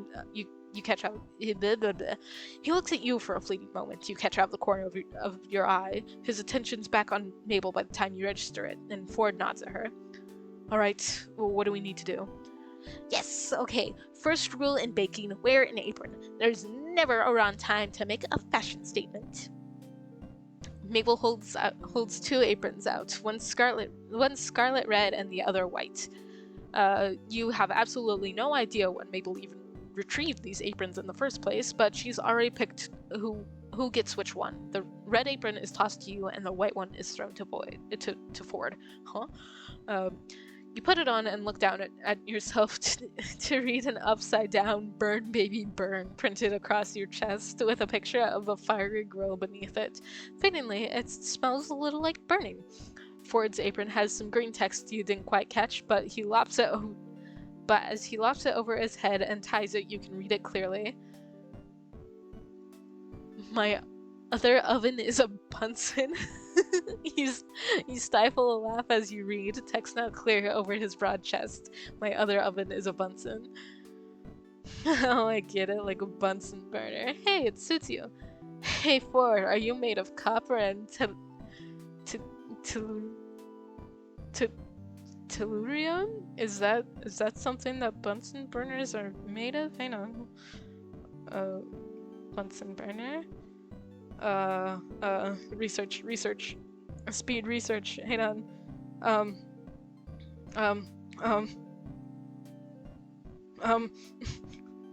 Where's that gonna go? Is it? I don't get where that. I feel like that's a setup for a joke, but I don't get where it's going. Oh, I get it, like a Bunsen burner. Hey, it suits you. Of course it does. I make perfect matches. Mabel gives you a self-satisfied grin, and Ford pulls the apron a little self-consciously. Thank you. This was a present actually from when I first lived here, although I didn't do much baking. So, I don't know that word. Mabel, what's the next rule of baking? The second rule of baking is to know your recipe.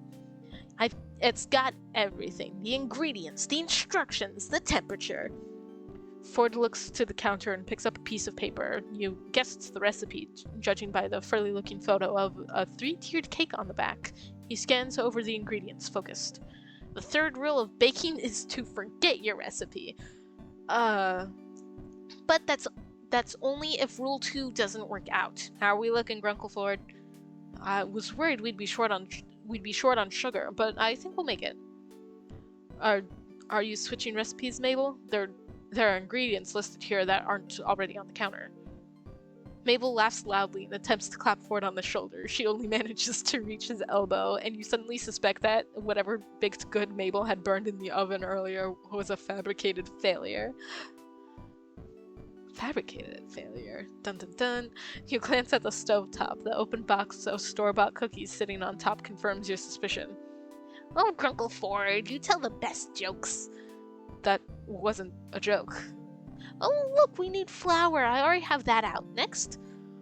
Ford reads the list of ingredients aloud, and Mabel darts around the kitchen, gathering them as he calls them out. You set to work finding the utensils Mabel needs, searching through unfamiliar drawers. She points out to you. After opening nearly every cupboard, you come up with an array of mismatched measuring cups, 2 half teaspoons, and a dented tablespoon. Good enough. How many cupcakes do you need for tomorrow, Mabel? At least 100. You give her an undisguised look of incredulity, and Mabel sends back a series of gestures telling you to go along with it, pointing at Ford's thoughtful face and mouthing, "He bought it." Since the recipe makes 20 to 25, we quadruple the recipe, quintuple the recipe. Gotta quintuple. Exactly what I was thinking. If we play our cards right, we could get an exact 120, making full use of the cupcake pan each time. Hell yeah. You're bewildered that Ford doesn't question the quantity. Instead, he's starting to factor in how many acceptable cupcake pans he can find in the cupboards, grumbling as he searches through the clangs and dull thuds of other bigware. When was the last time Stanley? Ah, there they are. Looks like we have one that's rusted and one that hasn't. We'd get the pan that's already in the oven, if we can manage to clean it. No, definitely uncleanable. It's totally burnt. Batter everywhere. Floyd, can you... Mabel makes gestures to disposing evidence of her baking failure, and you wince but nod. Seizing your chance while Ford's back is turned, you open the oven, grab whatever's inside with an oven mitt, and rush outside to drop it in the trash can midway around the shack. It turns out to be a couple store-bought cookies dropped in a muffin pan and left to burn to a crisp. You shake the cookies out into the trash, leaving you with a still hot but perfectly serviceable pan. Wow, the deceit! Okay. Take the pan back and call it a miracle. Leave the pan here and back up Mabel's claim. Oh, but we do want to utilize the pans. Well, I don't want to make Mabel out to be a liar, even if she is. But it's for the sake of matchmaking. I don't know, man. But we also want to try and use as many pans as we can. But okay, I'm just. You return to the kitchen. Yeah, that pan was definitely not salvageable. Completely toast. Ford chuckles. Oh, I just realized he's not wearing his trench coat anymore. He's just in the sweater. Neat. Ford chuckles, and then he turns back to the recipe. Mabel, and when he turns back to the recipe, Mabel gives you a winning smile and 2 thumbs up. You see that Ford has brought a mixing bowl out while you were gone, and wiped away most of the excess flour from the counter. He settles back onto the role of recipe reader now that you're back. I've already turned down the oven to the correct temperature. Mabel notably doesn't look sheepish in the slightest, still grinning in front of the mixing bowl. So our next step is to add butter. I'll measure it out. So you settle into a rhythm.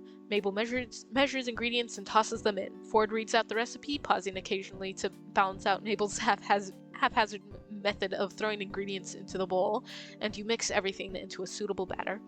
Two ingredients later, and you notice that Ford rolled his sleeves up to his elbow as he works. You could get used to the sight of him like this.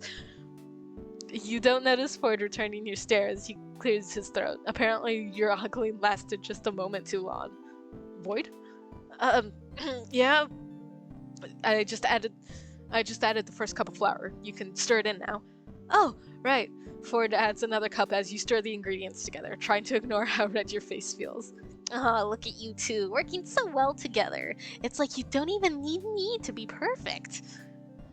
You know she's talking about the matchmaking, but Ford doesn't take it that way. That's not entirely accurate. You're an essential member of our baking trio. Aww. After all, who else is creative enough to come up with a unifying theme for all these cupcakes? You're right, I haven't even thought about that yet. Mabel, standing on a chair next to Ford to reach the counter, hops up and sits on the edge of the counter. Lovey-dovey or lovey-dovey? God, I can't decide. While Mabel works it out with her creative genius, Ford scoops out the last cup of flour, going to wipe the excess back into the bag with his finger. Wait, I have the perfect idea.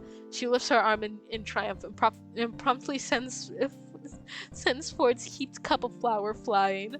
Ford fumbles to catch it, but immediately fails, and the cup, along with the bag, fall into the mixing bowl, sending a mushroom cloud of flour into your faces. No! Too much flour. Flour cakes Ford's glasses along with his nose, cheeks, and forehead, and the front of his hair to the point where the color is indistinguishable from his usual streak of gray. Mabel, thankfully sitting to the side at her perch on the counter, only got half covered in the explosion of flour, even though she's already got various spots of flour all over her sweater. Oops. It's okay, Mabel. Here, take this and dust the floor off. Mabel attempts to dust flour off her sweater as Ford takes off his glasses, blowing puffs of white from the lenses and wiping them clean with the hem of his turtleneck. He manages to clear most of the flour off his skin, but he missed a spot. Ford? I'm fine. I've had many messier adventures in my time than a bit of flour. No, that's not it. There's a lot of flour still in your hair. Brush his hair out yourself. That feels so forward. I'm just gonna point it out. What? No. He swipes his hair and pulls back white-handed. Ford frowns at his floury hand. I'll deal with that later. For now, let's figure out what to do with this batter. The three of you take a moment to stare at the disaster zone on the counter. Looks like the only thing we can do now is guess how much flour was added and scale the amounts of the rest of the ingredients to match it? I was going to start over. But that's a brilliant idea, Void. Let's do it. Yay! Okay. Mabel, do you have another bowl for this operation? Good thing I found this mega big bowl for mixing. Mabel presents a vessel more akin to a tub than a mixing bowl. It's clean though, and Ford transfers the batter over. Good call, Mabel. Are you secretly a sidekick? Nope, it's just a little thing I like to call the power of Mabel. She's not wearing her apron anymore, and now it's back. They didn't get the assets for her in that specific pose with the apron. She does exaggerated jazz hands, shaking more flour off in the process. The three of you laugh before beginning the post-flour mission. Due to the mishap, you now need 4 times the other ingredients to match the flour that got dumped into the bowl. An inconvenience, but not impossible. As you measure out more sugar, you spot Ford adding to the bowl by cracking two eggs at a time in each hand. Show off. The kitchen is quiet during the bustle of measuring, adding, and remixing, but after a couple of minutes, Mabel sighs. What's up, Mabel?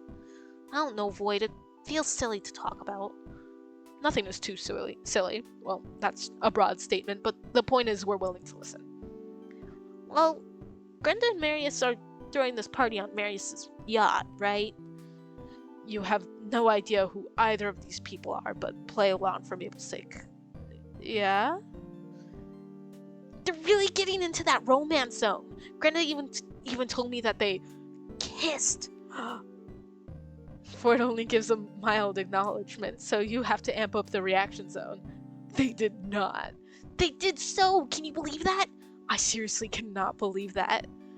Ford looks lost as he continues to mix the batter together. And I'm really happy for Grenda. I am, but sometimes I feel a little jealous. Grenda's like one of my best friends. I can't get why I can't just be happy for her without feeling this way. Everyone feels like that sometimes. You just have to let that feeling simmer inside you. No, everyone feels like that sometimes. All you can do is try your best to stay positive for her, even if you're feeling a little bitter on the inside. And just know that eventually this feeling will pass. Really, everyone gets this way, even with friends. It doesn't mean you're a bad friend or anything. Thanks, Floyd. And anyway, if this is about the romance, Mabel, you're only a teenager. You might feel like you're watching your friends get married and settle down so quickly, but that doesn't start happening until you get to 25. You're a wonderful girl. You're smart, pretty, and you can probably make a mean batch of cupcakes. I know that whoever you end up loving will be lucky to have you, and that perfect relationship will come your way in time. Mabel seems to brighten, and she smiles at you gratefully. Then she looks thoughtful. Getting married. I wonder when someone I know will get married. She's non-specific, but Ford poignantly coughs into his fist. Wait, we need to make these cupcakes extra special before we can bake them. I thought they already were. Weren't we going to split this into 3 parts, add food coloring, then marble them in? No, that's just special. I'm thinking extra special. I'm thinking explosion rocks. Oh my goodness, this child is a genius. You mean the tiny candy that makes your mouth all tingly? Exactly. I'm gonna go grab my supply. Wait, can you actually bake pop rocks into things without them like losing your pop? I'm gathering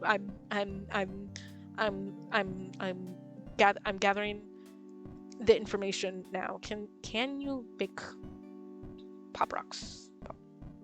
Okay. Using pop rocks in baking. Reddit might have an answer. Okay. I haven't tried, but pop rocks only need moisture to pop. I think melted chocolate might be enough to do this, unless someone knows it might need some playing with. What? Okay. Baking might not work, but if you mix the pop rocks with chocolate, you could coat the cookies after. This person was specifically asking about cookies. You could coat the cookies after they come out of the oven and cool down a bit. Huh. I'm not trusting the AI overview. Oh, cooking cakes with pop rocks. There's a recipe. There's a recipe for this. I think it'd work. Oh my gosh. Wait. No. Oh, it's another question forum thing. Okay. I don't seem to be getting good answers quickly, so I'm just gonna have to try it sometime in real life. I don't know, maybe one day I'll be able to figure out how to set up a live cooking stream or something, and we'll bake pop rock cupcakes. We'll see about that. Don't count on it. I might just have to report back to everyone after a quick baking sesh, but you never know. I'm gonna go grab my supply, says Mabel. Her supply of pop rocks, that's wonderful. Okay. Mabel dashes out to get the candy, leaving you and Ford alone in the kitchen.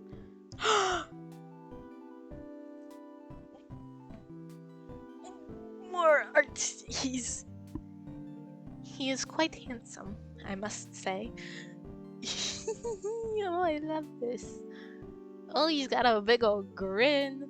Oh, and the little details of the kitchen in the background, and in his little apron. What? Normally, you'd expect the atmosphere to turn awkward, but you find yourself anticipating something instead. You give Ford a smile. Nice job calculating how much we needed to salvage the cupcakes. Ford laughs, leaning back against the counter. Oh, I just eyeballed it and adjusted based on the batter's apparent viscosity. No calculation involved. That is very valid. And well, I couldn't let all our hard work go to waste after you suggested salvaging it. I don't get it. You wanted to start over? Well, Well, I had a whole plan in mind. We were going to quintuple the recipe, and now it's more like octuple. But I think this was the better route to take. Now that I think about it, that was the last of our flour. Oh, damn, Stanley needs... Oh, he said, damn, that's a bad word. Ooh, no, I'm joking. Stanley needs flour for pancakes this week. Would he take cupcakes for breakfast instead? We're gonna have plenty extra. Knowing him, I think the probability is very high. You're about to say something else, leaning in to continue the conversation when Mabel re-enters the room. She's carrying a cardboard box stuffed to the brim with bright packets of explosion rocks. Ah! I'm back. Alright, let's add these puppies in and make some cupcake magic. You and Ford start helping Mabel decant the explosion rocks into the batter. Ford glances at you as you shake the last packet into the bowl, both of you knowing that the consumers of these cupcakes will get an unpleasant surprise from them exploding in their mouth, especially since the multicolored candy makes the batter look like unassuming funfetti cupcakes. Then it's time to split the batter and marble them in the pan. The three colors Mabel chose are deep purple, blue, and pink, which she says ties in perfectly with her theme. That's a bisexual right there! I see you! Okay, so are you going to tell us what the theme is yet? Nope, let's get these in the oven. Ford picks up the pan and sticks it in the oven to bake. There's still plenty of batter in the mixing bowl. You've barely skimmed the surface with the first batch. You and Ford share another look. Alright, it's time for the best part, frosting. What kind do we have? It's not what kind do we have, it's what kind we're making. Making the frosting, let's go! Mabel presents another recipe card. Oh, jeez.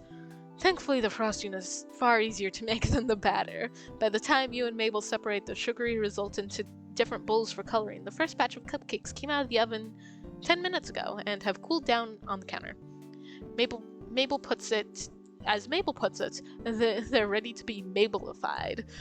Ford grins at her as she starts dyeing a bowl of icing bright pink. Decorating the cupcakes is by far the most fun part of the afternoon. The three of you sit around the kitchen table. Mabel purposely sits you and Ford next to each other while she takes the remaining spot. You use different frosting tips to make designs on all the cupcakes. Mabel had finally revealed her theme to be outer space, of course, because space is full of romance. And, quote, this way I can say their compatibility is out of this world. End quote. Beautiful. Beautiful. We love to see it. Beautiful pun. So the three of you cover marbled cupcakes in galaxy-worthy combinations of colored frosting. Ford, to put it simply, is delighted by the theme. I am as well, honestly. That is a perfect. Oh my gosh! Wait, no, and the Pop Rocks fit so well. They're like little stars. No, that's perfect. Oh my gosh! I'm pretty sure the constellation he painstakingly iced on his last 25 cupcakes would pass as illustrations in a Stargazer's guide. He would absolutely do the constellations on the cupcakes. Oh my goodness! Oh my goodness! In the middle of completing a second Orion, Ford gets some icing on his face. A drip of blue somehow made it onto his chin, probably from testing the icing to make sure it tasted good. It did, of course. Mabel kicks you from under the table. Ow! Shh. And she nods her head at her grunkle, giving you a meaningful look that Ford completely misses. He wipes most of it off, but now there's a streak of blue at his cheek, so you smear it off with your finger, wipe it off for him, point it out. Wipe it off for him. Mabel watches you both expectantly, but you aren't sure you have the guts to do what she really wants to have happen. And besides, you're not sure Ford's ready for that. You opt for plan B instead. Here, I'll get it. You reach over with a napkin and gently wipe the streak away, hoping he doesn't notice how your hand shakes with nerves from the close proximity. the look of shock on both their faces. Yeah, that fits. Blushing. Okay. Ford is also hyper aware of how close you two are now, and can't ignore how his gaze drops from your eyes to your lips as you inch closer to wipe the icing away. Tension. There. Okay, sorry, I needed a sip of water. I've been sipping my soda, but obviously soda is not as good as water is for your throat when you've been talking for almost 2 hours straight. There, I got it. Ford's cheeks almost match his sweater. Thank you, Boyd. Eventually, the three of you finish decorating over 100 cupcakes. Looking at them all lined up on the counter, you can really see the decline in quality as you, Ford, and Mabel got worn out. The last few have frosting in solid colors with just a handful of star-shaped sprinkles on top. I can't believe we're finally done. Yes, and I can't believe I'm saying this, but I think I've had enough of the night sky to last me the rest of the week. Oh, but we're not done. Oh, God. Mabel sounds about as peppy as she has all day, even though she must be as tired as you and Ford. There's just one last thing to do. Clean up, because we have a huge mess here. No, Grunkle Ford. More important than that. More urgent. More desperately needed. Ford looks perplexed. What could that be? The glitter. Of course. Oh, so necessary. Mabel pulls over a sizable tub of blue edible glitter that had been sitting at the back corner of the counter for, you're guessing, the whole afternoon since you've been in here. Oh boy. Unscrewing the lid reveals its sparkly, shiny contents. Each of you grab handfuls of glitter, sparkling liberally over each cupcake. Only one person who seems to be hesitating is Ford, who keeps stopping to attempt glitter gradients in order to keep his earlier icing work clear of glitter. Mabel always comes in after him, though, and fills in the blanks so that the whole thing is sparkles. Soon enough, the tub is left nearly empty. Great! All of these are for the party. Except this one's for Dipper, this one's for Grunkle Stan, this one's for Waddles. Mabel puts the exceptions aside, and in the end, the three of you grab a cupcake each, as a reward for an afternoon's hard work. You tap them together in a pseudo-toast, and absolutely devour them. The cupcake tastes odd, but that's what makes it amazing. It's probably the explosion rocks. You can detect the faint spice of love and adoration. A good, if not perfect, cupcake. The remaining cupcakes are strategically fitted into the pantry among the cheese boodles and various other snack foods, ready to be brought to the party tomorrow afternoon. Mabel stretches and yawns dramatically before grabbing the plate of cupcakes that had been set aside. Well, I better get these over to the boys. You know how Grunkle Stan gets when he smells something cooking and doesn't get a taste. You're not quite sure what to do, but Ford nods knowingly, so it must be true. Anyway, I'll leave you two lovebirds alone. Thanks for the help, and you're welcome for my help. Mabel sends a wink and a finger gun as she leaves. Your heart freezes in your chest as Ford looks at Mabel's exit with an unreadable look, then faces you. You see, I know what's going on. This isn't the first time Mabel's tried to find my match. You can't find the words to express your mixture of relief and confusion. Ford explains. I suppose she's at that age where kids are thinking about romance and dating. Stanley and I are just two of her recent subjects for these compatibility experiments. Last time, Mabel reached out to Mermando and set me up with a merman. She didn't tell me what kind of situation it was, so I unknowingly grilled him with enough scientific queries about mer people to send him back underwater with a grumpy burble. Yeah, Ford gives you a small, genuine smile. But I can't say that it's all been bad. After all, I haven't managed to repeat that kind of mistake yet here. If you did, you'd be surprised by how much I know about mer people. So, how do you think this match is going? Go for the high 6. Yeah, just like, just like, I feel like this is some kind of like subtle attempt at flirting. Just like, yeah, high 6. If you did, you'd be surprised how much I know about mer people. He gives you an amused chuckle. Both look around at the disaster scene of a kitchen. Since Mabel conveniently had other things to do, she left you and Ford with the task of cleaning everything. Ford rolls his sleeves up and adjusts his glasses. Come on, let's get this kitchen cleaned up. All right. Call the caterers. I hear wedding bells. Huh, looks like this is actually working out. The love meter is just increasing bit by bit. We love to see it. Woo! And my throat is hurting. I'm not used to talking this long, but that's okay. I'm just gonna sip some more soda. I'm almost out though, so. I am now out of soda. Alright. Now I can focus on the water and hopefully not die of dehydration. Drink some water, those watching this, if you haven't anytime soon. Drink some water.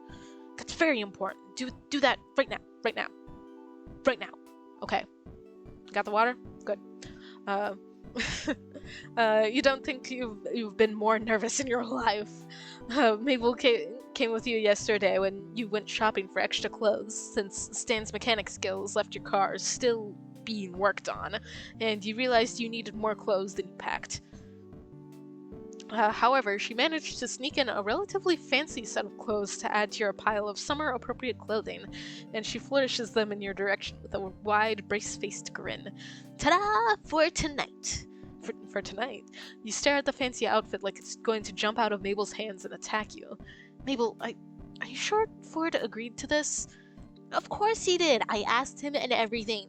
He dropped whatever he was working on instantly. And it hit the other stuff on his desk, which fell onto the floor, and then he said, "I'd love to, but I'll need a fashion makeover. Please help me, Mabel. You're my favorite great niece." So he actually said something else, but he said yes at the end of it. Now come on, I have to put the finishing touches on this perfect date. Get dressed, then come to the living room. She shoves the clothes at you and leaves you in the room to get yourself ready. What do you do? Oh no, I'm gonna throw up. What do I do? I'm so nervous. Okay. Oh no. You put the outfit Mabel picked. You put on the outfit Mabel picked for you and head to the living room, where Dipper promptly guards the way into the kitchen with his noodle arms. Mabel wants me to keep you in here until Great Uncle Ford is ready. Okay then, I'll stay here.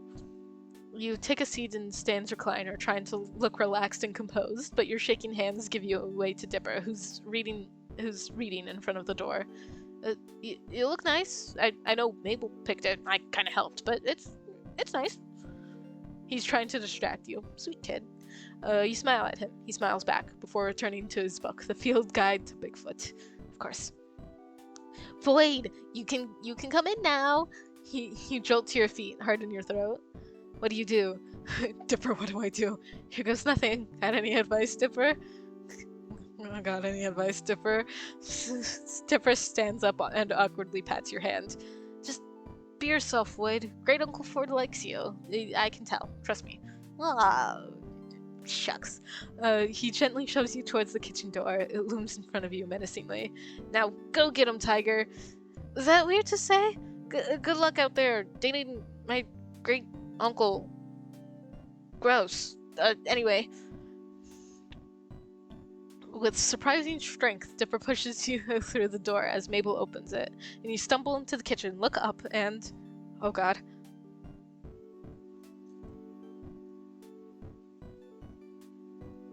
He looks very nice. Oh god, Ford's dressed up too. He's in a three-piece suit with a maroon necktie. How did Mabel know your only weakness? Well, that and... wait. He has flowers! What? the only weakness. A man in a suit. Okay, he has flowers. You make eye contact after examining one another, and you feel your face flush as red as his. Mabel beams, clapping her little hands together.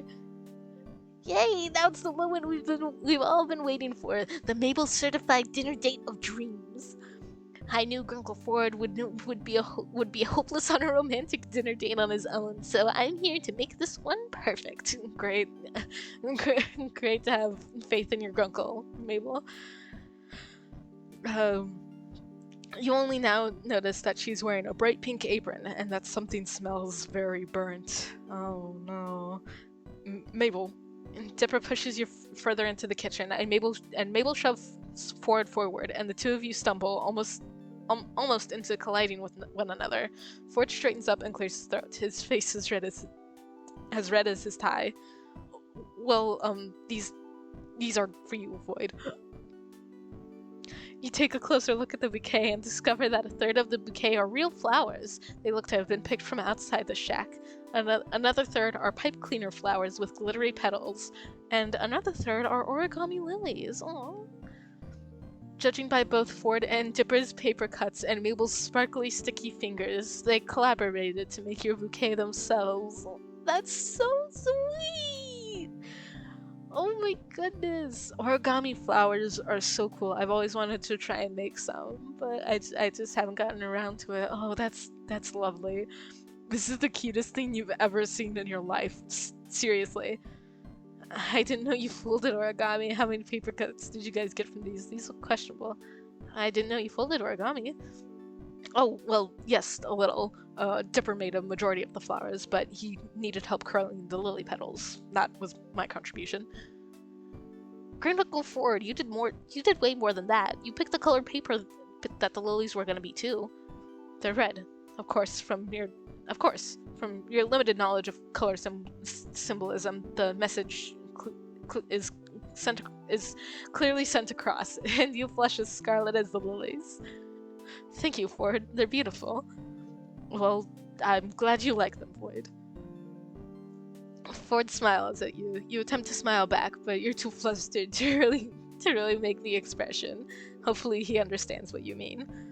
Dipper takes the flowers off you and manages to stuff the bouquet into an empty 2-liter bottle of picked trademark, sticking it in the middle of the table so you can't see Ford anymore once you sit down. You carefully scoot the vase to the side until Ford's pink cheeks and nervous expression are visible again, even if you're certain you look even more pink with embarrassment. Well, I'll leave you guys to it then. Chef Mabel, you ready? I sure am, bro. So ready. Mabel is standing on a stool and readying 2 plates of food, the contents of which you can't see yet due to the mass of her hair and Dipper's hat. Ford waves at you, and you turn to him, leaning forward so he can whisper to you.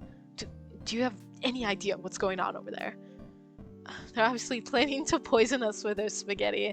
As long as there's no Brussels sprouts in the mix, I will pull through. She has a bowl of jelly beans, so whatever happens, I'm eating all those. They're obviously planning to poison us with their spaghetti. Well, somehow I doubt that my great niece and nephew would plot something that sinister. I was doing a bit for it, I swear. Okay, oh no. Mabel swirls around and hops off the stool, brandishing 2 glasses of something disturbingly bubblegum pink. She places them down on the table with a flourish. Ta-da! 2 tall glasses of Mabel juice. I knew it. I am scared of this. This looks sorta weird. What's in this? Such a delicacy. What ingredients do you use? What's in this? Lots of love and energy. It's what keeps me peppy and adorable. 2 things never used to describe myself or anyone else other than Mabel. I can change that for you. Ford looks up at you, shocked and staring, but you turn back to Mabel, grinning. Anyways, on to the main course. Voila! Mabel turns back to the stove and grabs 2 plates of food covered with cloth.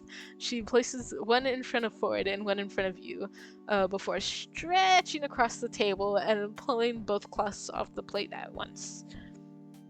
Oh, what awaits you on each plate is horrifying, to say the least. There's a pile of 3 very burned chicken nuggets. Dinosaur chicken nuggets, as if you expected anything less. Some half-wet, half-dry noodles with a slice of cheese draped across the top, and a handful of jelly beans. The special ingredient, of course. Oh, boy. Oh, boy. The Mabel special. I'm not a fancy cook. I'm just a cute little girl, but I slaved away at this romantic dinner for the 2 of you. Dana she would absolutely, unironically, just use the phrase, "I'm just a girl," constantly. I just know she would, because she is just a girl. Mabel, Ford looks at you, panicked. So, Mabel, you made this? I'm not exactly sure what to eat first. Take a long, hard sip of your drink. So, Mabel, you made this? Sure did. Your entire high cuisine meal tonight was prepared by Chef Mabel. Yes, I gathered that. Ford pokes at a chicken nugget with his fork. Black flakes flutter off the surface, and he shudders, a look of concern on his face.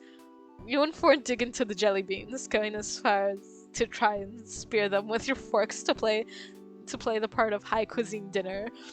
Ford seems to relax a little as the dinner continues, but once the last jelly bean has been eaten, the 2 of you go silent again. Ford glances between you and the remains of his food, swallowing hard. Mabel rushes in to save the date. Oh, of course, I forgot the sauces and stuff. Silly Mabel. Okay. Mabel goes into the fridge and grabs a bottle of ketchup and mustard, placing them on the table next to... Is that the blue glitter we used on the cupcakes? Yep, you're lucky there's still some left. Why is it here? Garnish, silly. Yeah. What do you garnish your meal with? On one hand, you can't go wrong with ketchup, but I don't know if we can salvage this. I feel like the blue glitter would just make it worse, and mustard, I don't even know. Personally, I'm not a fan of mustard, but I feel like it would be better than glitter. You can never go wrong with ketchup. A solid, if not boring, choice. Yeah, whatever. The ketchup squirts over the top of the burnt chicken nuggets, and with the scarlet sauce covering the most offensive burns, they're almost edible. Almost. Mabel looks at you both expectantly, like you're about to chow down into your dinners now that they've been appropriately sauced up. Eat up. You still got a lot of food left. Ask Ford to critique his dinner. Attempt to eat the burned chicken nugget. Take yet another long, hard sip of your drink. Attempt to eat the burned chicken nugget, if anything, for Mabel. Ford's face immediately going to shock. You gingerly pick up one of the chicken nuggets and take a very, very small bite out of the edge.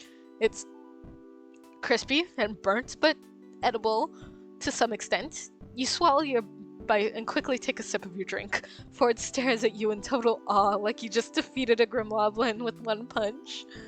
Mabel stares at you both, bright-eyed and bushy-tailed, awaiting some sort of magic to happen. You swallow nervously and look to Ford before the cup in your hand. Before you cup your hand at the side of your mouth, hiding your mouth words from Mabel's eyes. I have an idea. You tap your head with your other hand, charading your idea further. Ford gestures across the table as if to say, the floor is yours. Ask Mabel about dessert. Ask Mabel what Stan's up to. Sweat nervously. Ask Mabel about dessert.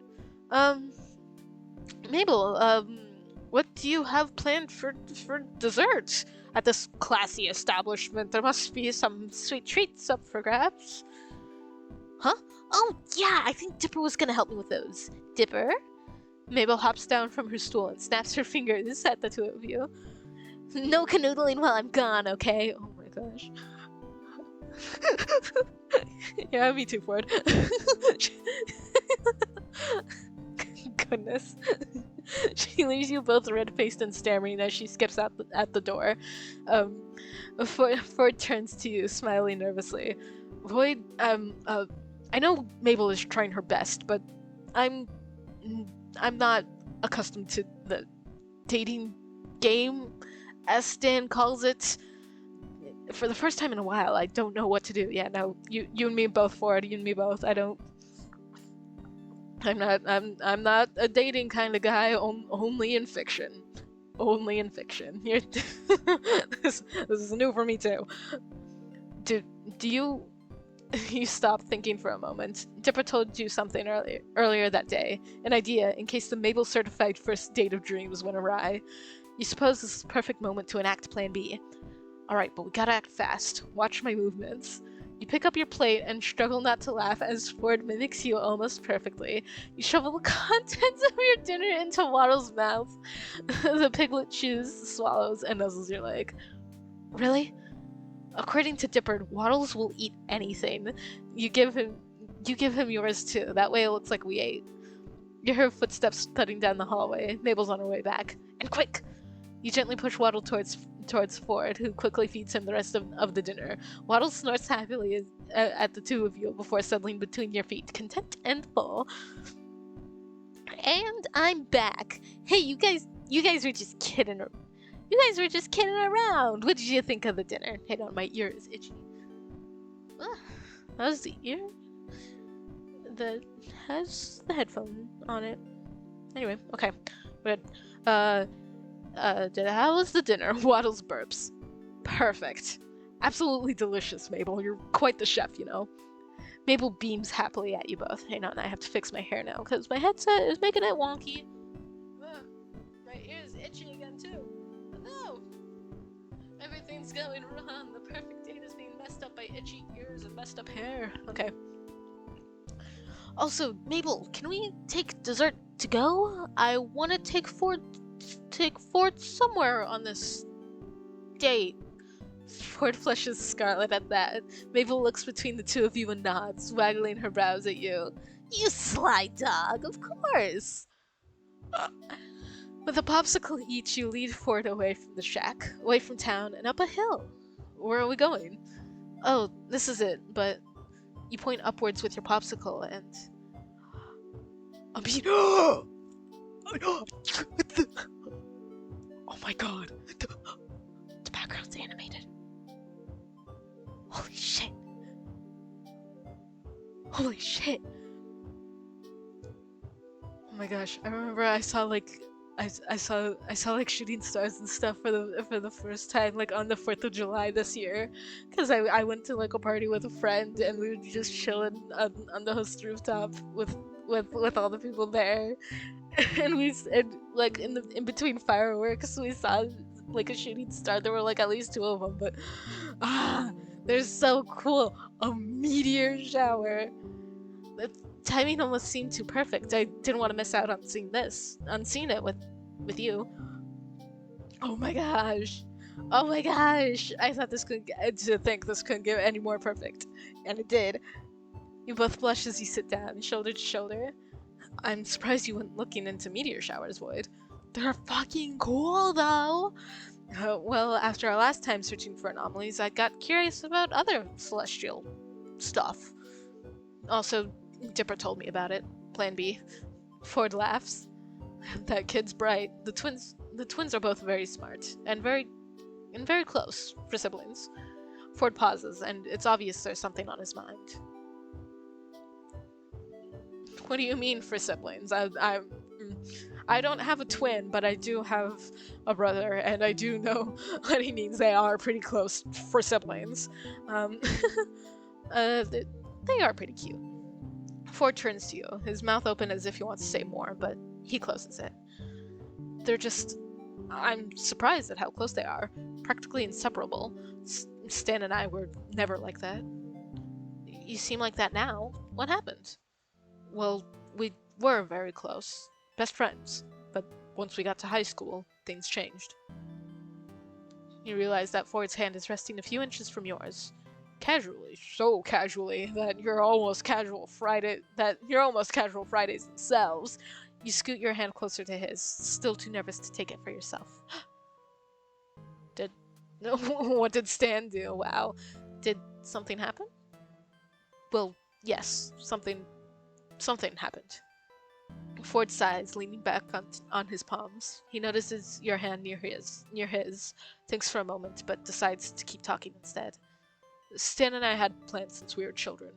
We were going to get on a boat and sail far away from our New Jersey home, far away from our family, friends, everyone. Just him and me in the Stana War, the boat we fixed up. I had a chance at admission to the college of my dreams, my other dreams anyway. I always thought the Stana War was a lost childhood fantasy, and that one day we'd grow up and go our separate ways, and we wouldn't be as close as we used to be. My acceptance into said college hinged on the results of my science fair project, a perpetual motion machine that I designed. The machine was flawless. The calculations were triple checked. I had rehearsed my full presentation in preparation. I could practically see myself at that university, studying with endless resources at my disposal and getting several doctorates. Ford sighs again, rubbing his temples. But it was the day of the science fair. The admissions team from the university were there in front of me, ready to view the machine. I pulled off the cloth cover and it was broken.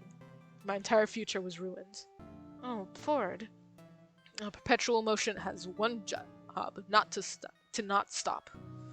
The admissions team left, crossing me off their considerations, rejecting my entire presentation, my calculations, my hard work, my chances of going to my dream school, scrapped. It wasn't until I found a bag of toffee peanuts on the ground that I realized Stan had something to do with it. After that, we didn't talk for 10 years. I went to university, but it wasn't exactly my first choice. It wasn't until I came to Gravity Falls that I saw Stan again, and he cuts himself off sharply, deep in reflection. He looks so heartbroken, so sad. Let him continue? Don't say anything? Take his hand?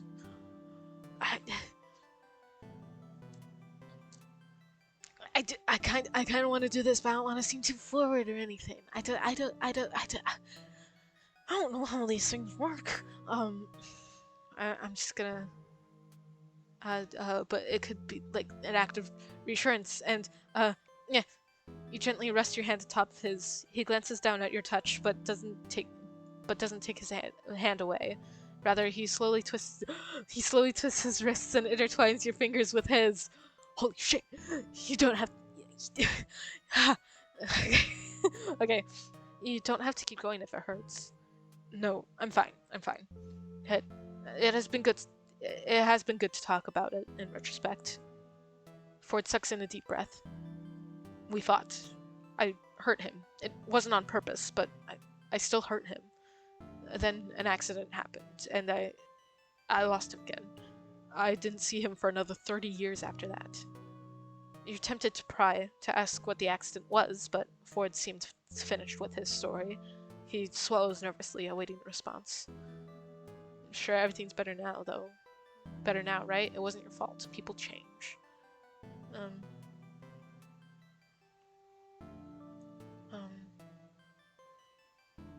I'm sure everything's better now, right? Yes, of course. Wait, no, I don't. No, I was selfish when I came back. I blamed him for everything. In a way, it is his fault, but he did his best to keep us together. Ford exhales. He looks tired, wiser than you remember. The man you played Dungeons, and More Dungeons with seems to have disappeared. You're right, Floyd. I am? Oh my goodness. Oh my goodness, more pretty art. Oh, and the meteor shower in the background. Oh my goodness. Oh my goodness. Ford turns and faces you. He squeezes your hand. You are. I never looked at it like that. Like that I never looked at you like that. You're smarter than I expected. Man, it's hot up on this hill. It's sweltering even. Maybe that's just you. Who knows? Well, I have my moments, I suppose. I don't mean that kind of smart, Floyd. I mean a different sort of smart. You're kind and caring, and he suddenly realizes how close you both are. His smile is so nice. I'm sorry. This art style is so pretty, and he's so pretty, and it's so good, and I love art. Okay, sorry. I love Ford. He's so anyway, and I've never met anyone as wonderful as you. The feeling's mutual, Ford. What do? Kiss his cheek. True love's high five. Go for the hug. I feel like a high five. I don't know how appropriate a high five would be for this. Let's go for middle of the road. Go for the hug. You suddenly reach forward and wind your arms around Ford's shoulder, holding him close. He's surprised, frozen for a moment, before he returns the embrace, wrapping his arms around you and tightening the hug. He smells like comfort. Comfort has a smell? Some sort of musk, and of course, old books. Nerd. Is old book a smell that can permeate on someone? I don't... Okay, I'm not gonna question it. Smell is a weird thing that I don't really experience often, but, you know, if other people are doing it, then fine, whatever. If other people are doing it, smelling things, yeah. Thank you, Floyd. The pleasure's mine, Ford. That was sweet. That was sweet. The two of you head back towards the shack, hand in hand, in a comfortable silence. Once you reach the door, Ford grins sheepishly. I wanted to say thank you for tonight, for being there for me. Anytime, Ford. I had a great time. You stand at the door to his house, like two teenagers on a first date. Well, you are, you suppose. Hopefully we can have more dates like this? Ford flushes red at the mere mention of a date, which is so adorable you start laughing. Yes, we shall most definitely have to engage in more of these dates with you and myself dating. You smile at him, and his blush further spreads to the tips of his ears. He exhales, tugging at his collar. Well, if I get to see you smile like that again, then I'd be happy to have more dates. It's your turn to flush pink, and you both laugh as the front door swings open. Standing in the doorway is Mabel, who looks relieved to see you both. Where did you go? I gave you dessert and you abandoned me, you sly kids, sneaking off to go have fun by yourselves. Did you have fun? You and Ford glance at each other, grinning. We certainly did. I'm so glad. Now come inside before you get bitten by mosquitoes. Oh god, yeah, no, mosquitoes. Dipper yells from inside. Mine spell out. Does that spell dating? Both yourself and Ford shout what simultaneously at that. He's making that up for comedic effect. They really just look like a cat paw today. Dipper appears at the front door with Mabel, scratching at his arm. Yeah, I did. You want to see the cat paw, though? Absolutely. He turned to Ford, who looks very excited to see his connect the dots of mosquito bites. We'd love to, Dipper. I bet it doesn't have 6 toe beans. Toe beans? Come on, Dipper, I want to see now. Mabel grabs you, Dipper grabs Ford, and you're both tugged into the shack, your laughter echoing into the woods around the house. Love meter. Oh, it's about halfway. Ah! Call the caterers. I hear wedding bells. Aww. Oh, that's adorable. That's adorable. Okay. That's adorable, and I think a good place to end it. That I'm gonna save here. Okay. Oh, that's an interesting chapter here. Okay, save twice just to be sure. Alright. And then quick game. We're wrapping this up now. Yes. Okay. I hope you all enjoyed that stream. I personally had a great joy of a time. That that was just it was so goofy, so sweet. I'm really loving the game. Um uh, that was just a good time. I hope you all enjoyed the stream, and I hope you have a nice day, night, whatever time it may be for you. Um, and yeah, um, you can see my Instagram and YouTube are on the screen right now for you to follow. The VOD will be up on YouTube for this stream shortly after. And I can't guarantee that I'm going to stream tomorrow because I have some like weekly chores and stuff that I gotta do. So I'll probably just focus on that for tomorrow night. But um, I'll probably get back to it with this game again. Probably like Thursday evening. Because like I said with last stream, I'm absolutely loving this game. I definitely want to continue it. I love Ford so much. This is so sweet. I'm having a great time. Anyway, I hope you all enjoyed and have a nice rest of your day or night or whatever.